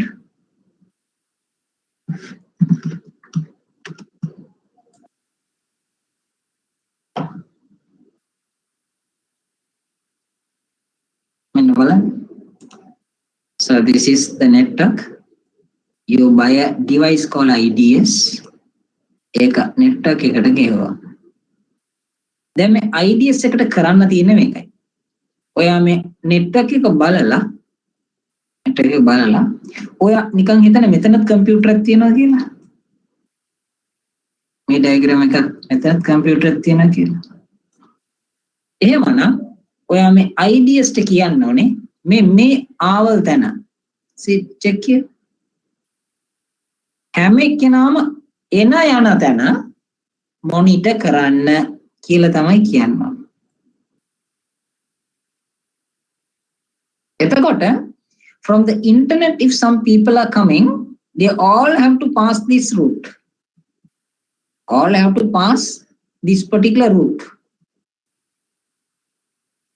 එතකොට මේ hacker මේ පැත්ත පව් කළම එද්දී hacker මේ පව් කළ එද්දී IDS කරන්නේ මෙතනින් එන යන traffic එකෙන් මෙයාට copy එකක් ගන්නවා. ඒ එන යන data එකෙන් මෙයාට copy එකක් ගන්නවා. අරන් copy එකක්. ඒ කියන්නේ යන data එකට යන්න දෙනවා. යන data එකට යන්න දෙනවා. hacker කෙනෙක් වුණොත් ඇතුළට එනවනම් එයාට යන්න දෙනවා. but ඒකෙන් එන එයා යවන data එකෙන් IDS will take a copy and it will analyze the structure and see whether it is malicious. If it is malicious, he will throw an alert to the alerting system. This can be alerting system like IT manager, system administrator. ඒ වගේ set එක එතන ඉන්න පුළුවන්. එතකොට ඒගොල්ලන්ට notification එකක් යනවා. එන්න මේ වගේ කෙනෙක් මෙයාගේ IP address එක දාලා මේ machine එකට attack කරනවා පොඩ්ඩක් බලන්න. එතකොට මේ set එක තමයි firewall එකට ගිහිල්ලා rule එකක් දාලා ඕක නවත්ත ගන්න ඕනේ. IDS එකට නවත්තන්න බෑ. IDS එකට පුළුවන් notification එක දෙන්න විතරයි. admin ලා ඒ notification එක බලලා වෙනම firewall එකේ rule එකක් දාන්න තියෙනවා. So IDS is something different, firewall is something different. So IDS is used to monitor vulnerable thing and give a notification, right? Now IPS එක බැලුවොත්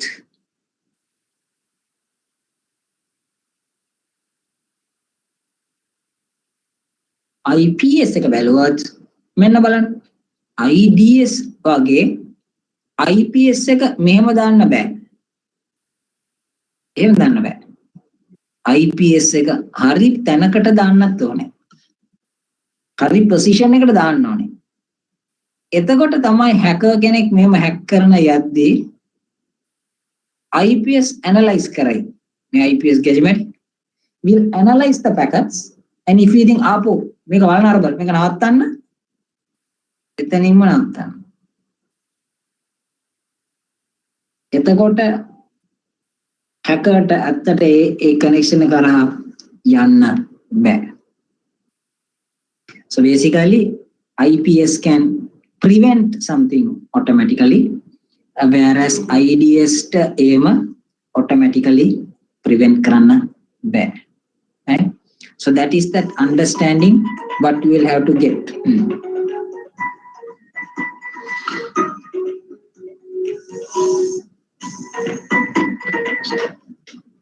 Hello? Yeah.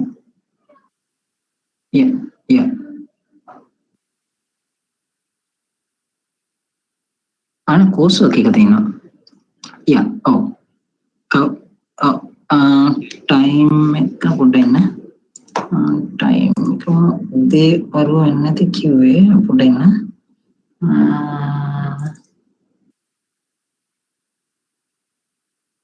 හෙට 18th නේ. ඔව් හෙට තියෙන්නේ 9ට. Okay.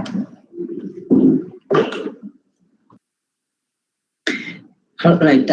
Okay. Sorry, guys. That was okay. So so I was talking about that IDS and IPS. එතකොට IDS IPS එකට තියෙන වෙනස මොකක්ද? IDS IPS can be a software or a hardware. But if you are using IDS, it can only detect if something is happening in the network, some vulnerable thing.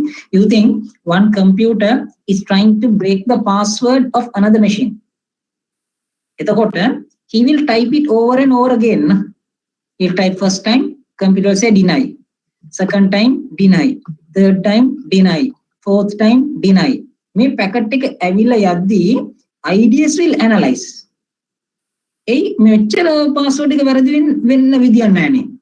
Now it will suspect it and give an alert to the administrator. But ඒ වගේ වෙලාවට ඔය IPS එකක් තිබ්බොත් it will identify it and default stop it. ඒ ඔයාලට password එක මතක නැද්ද? I gave you not 1-2 times, about 10 times and all 10 times are wrong. Then what happens is that it can deny it. Just a minute, please. Hello? Yeah.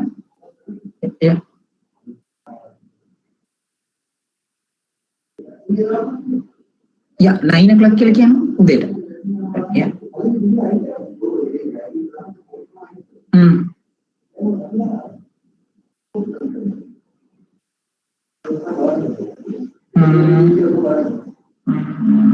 ඒ හේතුව මේ අර course work එක තියෙන හැම ස්ටුඩන්ට් එකකම නෙමෙයි.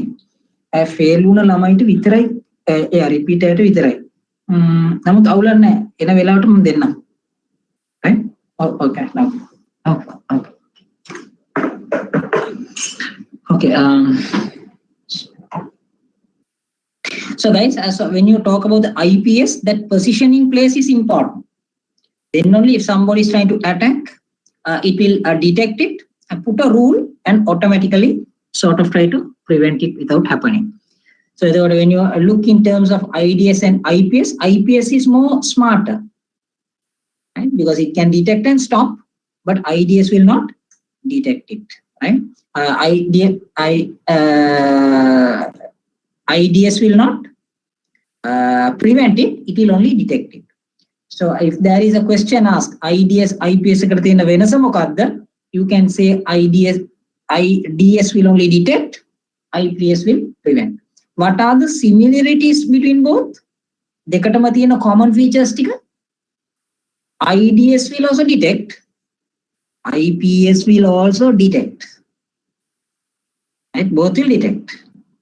IDS will also send a notification. IPS can also send a notification. Right? That's the common thing. Both will have to detect and both can send a notification. Right? Right. So, so basically when you talk about this IDS and IPS, if you have a next generation firewall, we have a next generation firewall. A next generation firewall එක මම ඔයාලට කිව්වා ඔයාලට antivirus software තියාගන්න පුළුවන්. It can web proxy වෙනම පාවිච්චි කරන්න ඕනේ නැහැ. ඔයාලට websites උත් නවත්තන්න පුළුවන්. Facebook යන්න එපා, YouTube යන්න එපා, social media යන්න එපා, adult sites යන්න එපා. ඒකත් කියන්න පුළුවන්. Next generation firewall වෙනම proxy server ඕනේ නැහැ. ඒ වගේ intrusion detection and prevention. IDS, IPS එකම තියෙනවා. Basically, the next generation firewall can have an IDS or an IPS. Namuth out of the box, these will not work. These will not work.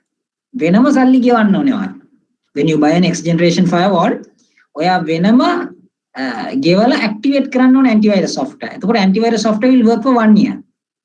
Again, another 1 year you have to activate it. Likewise. So likewise, IDS, IPS are the same. If you want to use that feature, you will have to subscribe for that particular feature. Then only it will work, right? Right. So basically today, if you ask whether IDS and IPS is a separate device, yeah, it comes as a separate device also. Right now, you have a device called SourceFire. It's a separate device. And then if you talk Snort is a separate IDS, IPS. It mainly works as an IDS. So likewise, you can use separate devices.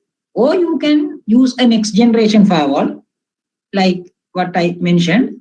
And that will have these features where you can pay and enable those particular services. And then if you talk, that was about IDS and IPS. Guys, in IDS and IPS, you have a detection method, guys. I mean, how do computers know that there is some vulnerability or no? So you have some detection patterns, basically. So now, if you talk about antivirus software also should use some detection method. So usually there are two detection methods.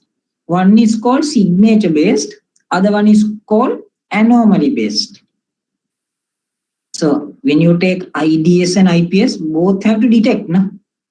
So antivirus software also should detect. So basically antivirus software, IDS, IPS, all these have detection methods. If something vulnerability is coming, how it detects?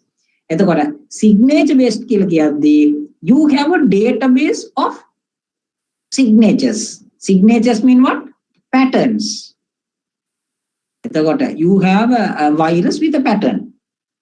Right? You have a virus virus, maybe a code, that logic of that code is only categorized as a signature.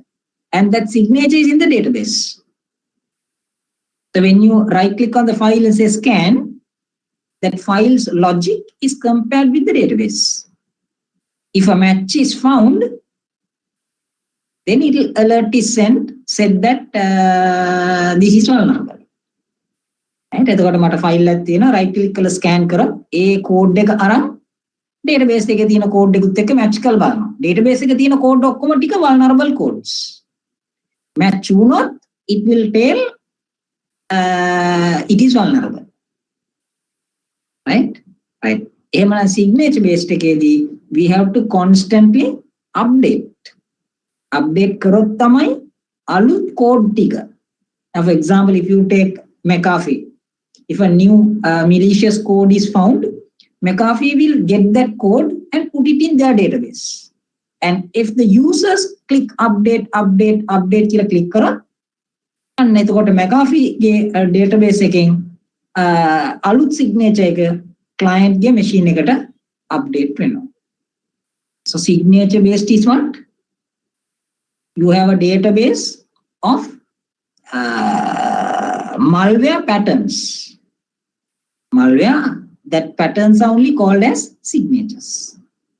And so when something new comes, people will have to discover that.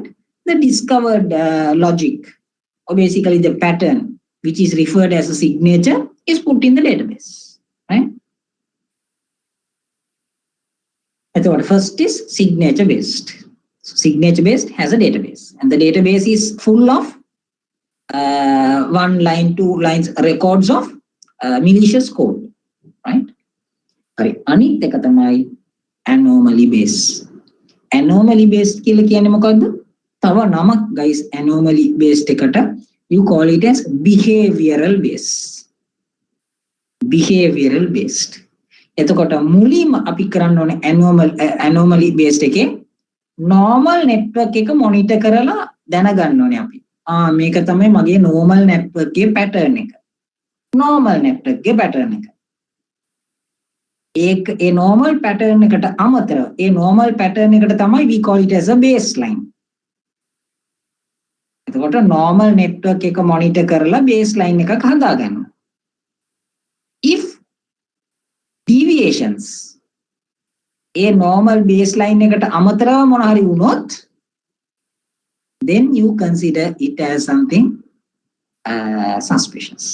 ඒක අපි කියන්නේ anomaly කියන්නේ behavioral. Behavior එක බලලා තමයි you judge. For example, we'll think office එකට a person is always coming in the morning and is very pleasantly coming every day morning, good morning අනේම කියලා එනවා. All of a sudden one day උට good morning උත් නැහැ, නිකන් full owl විදියට නිකන් ඇවිල්ලා ඔය ආඩි වෙලා වැඩ කරනවා. Then we'll get some suspicion.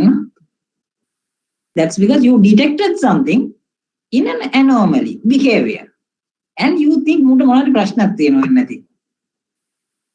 And then when you investigate, මොකද්ද බොන්නේ අවුල් නේද? ඕ මචං සනීපනේ. ඒකනේ මම දැනගත්තා. So that means you detected that there is some problem, not on a signature pattern or something, based on behavior. Right? So behavior pattern එක තියලා you can identify whether something is suspicious. So sometimes a security will stop a person. You can bag එකක් දාගෙන එක්කෙනා එහාට යනවා මෙහාට යනවා. Sometimes you can get a suspicion. So anomaly based. And go and check him. මේ bag එකකුත් තියෙන මොනාරි අවුල්ද, ඒ බෑග් එක මොනාරි ප්‍රශ්න තියෙනවද, likewise you can suspect. but සමහර වෙලාවට බලද්දි නෑ, ඒක බෑග් එකක් තිබ්බට එයා පොඩ්ඩක් අවුල් විද හිටියට ඇත්තට හොඳ එකෙක්. So that means the behavior can sometimes abnormally change. ඒකට තමයි you call it as high risk of false positive. What do you mean by false positive? Positive කියලා කියන්නේ එක වැරදි. Get that term correctly, right? If you tell false positive කියලා කියද්දී මේකෙන් අදහස් කරන්නේ මොකද්ද? Positive කියලා කියන්නේ එක වැරදි. I think there is a person having in the bus halt, keeping පොඩ්ඩක් වෙලාවේ බස්සුත් එනවා යනවා.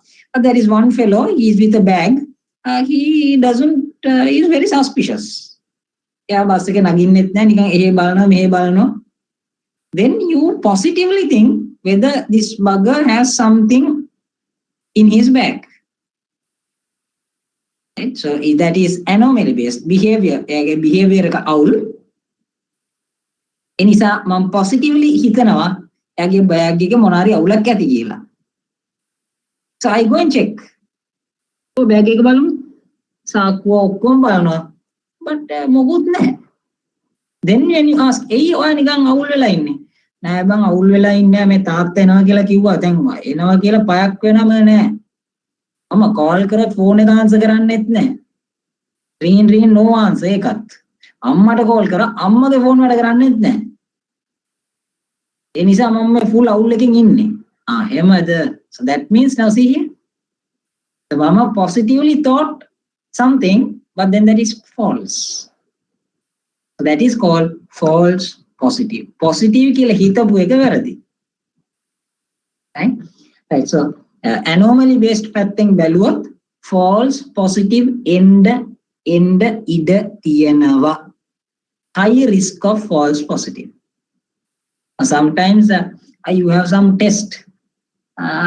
COVID කාලේ ගන්න PCR දැන් මතකත් නෑ ඔය test, right? Anti-estrogen test, like these kind of things. What we do, sometimes you take in burdens, they say what a positive. You go to Asiri and say what a negative. Then calling you on a positive කියලා. ඒක උට වැරදිලා. So that means එක positive කියලා කියපු එක වැරදියදී. So that test can be false positive. Positive කියලා කියපු එක වැරදි. Right. So likewise. So signature based එකේ වෙන්නේ මොකද්ද?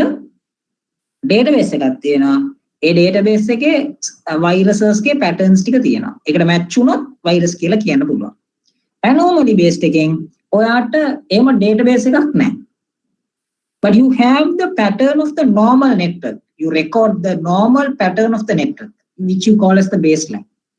ඒකට අමතරව මොන හරි වෙද්දී you think it is a threat or a suspicion. Right? So anomaly, behavior pattern එක බලලා you can judge whether something is suspicious. So I just explained that word false positive. So it should be clear. Positive කියලා කියන එක වැරදි. Right?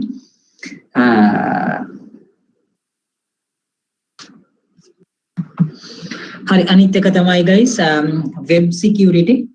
So I think we have another just 2 or 3 slides. I think we can just finish it in a couple of minutes. So other thing is about web security. What do you mean by web security, guys? When you are accessing the web, when you are going to websites and all, you have to again be very careful. No? Why? Some sites can have scripts. You can write some scripts, and like scripts mean like JavaScript. JavaScript execute වෙන්නේ කොහෙද? client machine එකේ. එතකොට නිකන් හිතන්න මම website එකට යනවා. කියලා ගිය ගම ඒ site එකකින් script එකක් තියෙන්න පුළුවන්. That script can just run in my machine. Did this? Right? It can just run in my machine and do some malicious activity. So when you are going to access websites also, you have to be very careful. Done websites there, right? එතකොට ඒ වගේකට URL filtering means you can block certain sites. Like I said, some companies will block social sites and likewise, right? You can categorize and filter the traffic when you are accessing the web, right? Right. So that is under web security. So like I mentioned, when you go to some websites, you don't know. There can be, so some sites when I go and double click, it will open, some boxes will be there, some missing things will be there. නිකන් හිතන්න නිකන් website එකට ගියොත් නිකන් හිතන්න අද දෙන්න හරි මොනවාරි ගියා කියලා. You can get some pictures sometime. Here all the pictures are loading, but you can get something popped up like this where you have to click. Because some pictures will not get loaded. It will not get loaded. And when you again press enter, it will give you a message. And maybe it can tell that ActiveX should be enabled. When you click on yes, it can execute a script. It can execute a script, and that script can be a vulnerable script. It can format your D drive or disable your antivirus software or disable your firewall or create a particular new user in your computer. Like this, some things can happen. So due to that reason, web thing, when you're accessing, that awareness should be there, right? Right. So that is about web security. And the other one is about data loss prevention. Data loss prevention again when data loss prevention again you can sort of see here can stop people from uploading, forwarding, or even printing critical information in unsafe manner. So in that, what you can use do there is now you think you are working in a software development company. Otherwise, at the software development company ke code deka watinwane. You think you all people working in a project, and somebody wrote a nice piece of code. What you can think is you can copy it. No? You can put your pen drive, copy it, or you can go to your Google Drive, drag and drop it. So you have to use some techniques in the computer. That software company should use some techniques that you can't use pen drives. Or you can, if you use your pen drive and drag and drop something, it will check some syntaxes, some logic, and it will not allow to copy code to Google Drive. So you think you have a code you are written in Python, and you go to your Google Drive, drag and drop this. It will say this code cannot be copied. Likewise, you go to your Gmail and try to attach that code. It will say this code cannot be attached. And likewise, if you try to take that code to MS Word and try to print it, again it will say this document is not supposed to be printed. It tries to stop it without copying sensitive information. Sensitive means critical information to go out. Right? So basically, some companies tries to use such type of techniques to prevent without sensitive information leaving the organization, going out from the company. In MEMA, I think Samara Kattiat, I think screenshot to Samara Lata Vadagrane. But I think what I think old nang may screen a photo at a gun. Mobile photo at gun. Yeah, Sri Lankans, right? We can find quite a lot of ways to do things, right?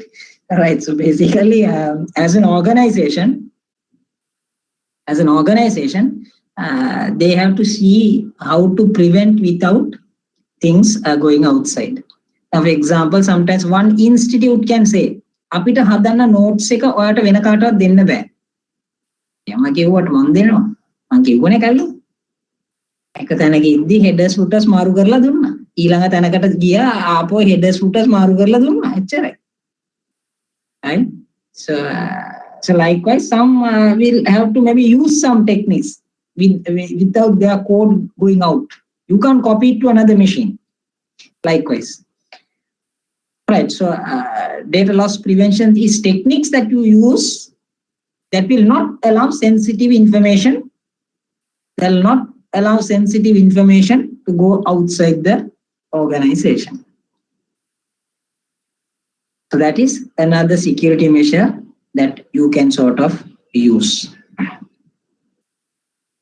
So so there are another two things here. I will only talk about VLAN and try to stop for today. So another type of security measure in the company is about network segmentation. Network segmentation කියලා කියද්දී අපි already VLANs අපි practical කරලා බැලුවා. Which means if a company has a large network, don't put all the employees into one network. Then you can't manage them. You can't treat them separately. ඒ නිසා security පැත්ත හිතලා තමයි one large network, you have to break them into multiple networks called multiple VLANs. IT department, sales department, right? R&D 1, R&D 2, and so on. So we did this by subnetting and VLANs. So the practical what we did is like that. So if you even look at this diagram, this X, all X are one department. So මේ department එකේම තමයි මෙයාත් අයිති වෙන්නේ. X. So it's segmented. And the IP block is this. And P is another set. Right? So basically, if you look at this diagram, you have how many computers here? 1, 2, 3, 5, 7, 8, 9. 9 computers are here. But these 9 computers are not in the same network. You have how many networks? 4 segments are there. So likewise, you can segment them. And later, ACL is not in your syllabus access control list. මේ route එකේ rules දාලා පාට කියන්න පුළුවන්. X department එකට Z උත් එක්ක කතා කරන්න බෑ. P ට Y උත් එක්ක කතා කරන්න බෑ. අනේ මම හදන්න පුළුවන්. Right? So basically, segmentation is important. So segmentation is again part of security, right? So then you can easily treat separate department separately. So with that, guys, the next is VPNs are there. I think I will do that in the next class in a fresh day. So we have another in the security part. 2 things to be spoken. One is VPN is there here, VPN. And after the VPN, you have a small note on the topic of NET. Just one A4 paper, just one A4 paper like this. And there are 3 types of NET: dynamic NET, NET overloading, and static NET. So just to look at what is that NET and what is VLAN. So most probably in about half an hour's time in next class, first morning session, I will finish that part. And then we will move into our last topic, which is about cloud computing. So we have an introduction to talk about cloud. What is cloud? What is the characteristics of cloud? Why cloud is important? What are the disadvantages that it has? And basically then this, what is the disadvantage? And what are, if we want to move to the cloud, what are the deployment models, service models, and මොකද්ද කොහොමද select කරන්න පුළුවන් කියලා we will discuss in our next class. So with that, I think we are done. So study all the contents what we have studied so far. And like I told you, next class උදේට so it's a physical class. Packet trace එකෙන් මොනාරි ප්‍රශ්න තිබ්බොත් guys උදේම අවිලා අහන්න, right? And be ready for the coursework like what I explained you. Other than that, the paper structure I will explain you next week after the class. So then for the exam you can get prepared with that method. Any questions anybody have? Are you all clear, guys?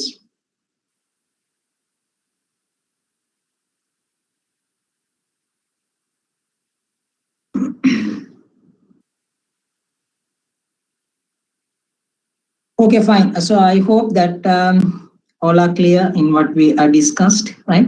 So in case you have any questions, any clarifications, what we discussed today, if you have any questions, feel free to ask me in the next class.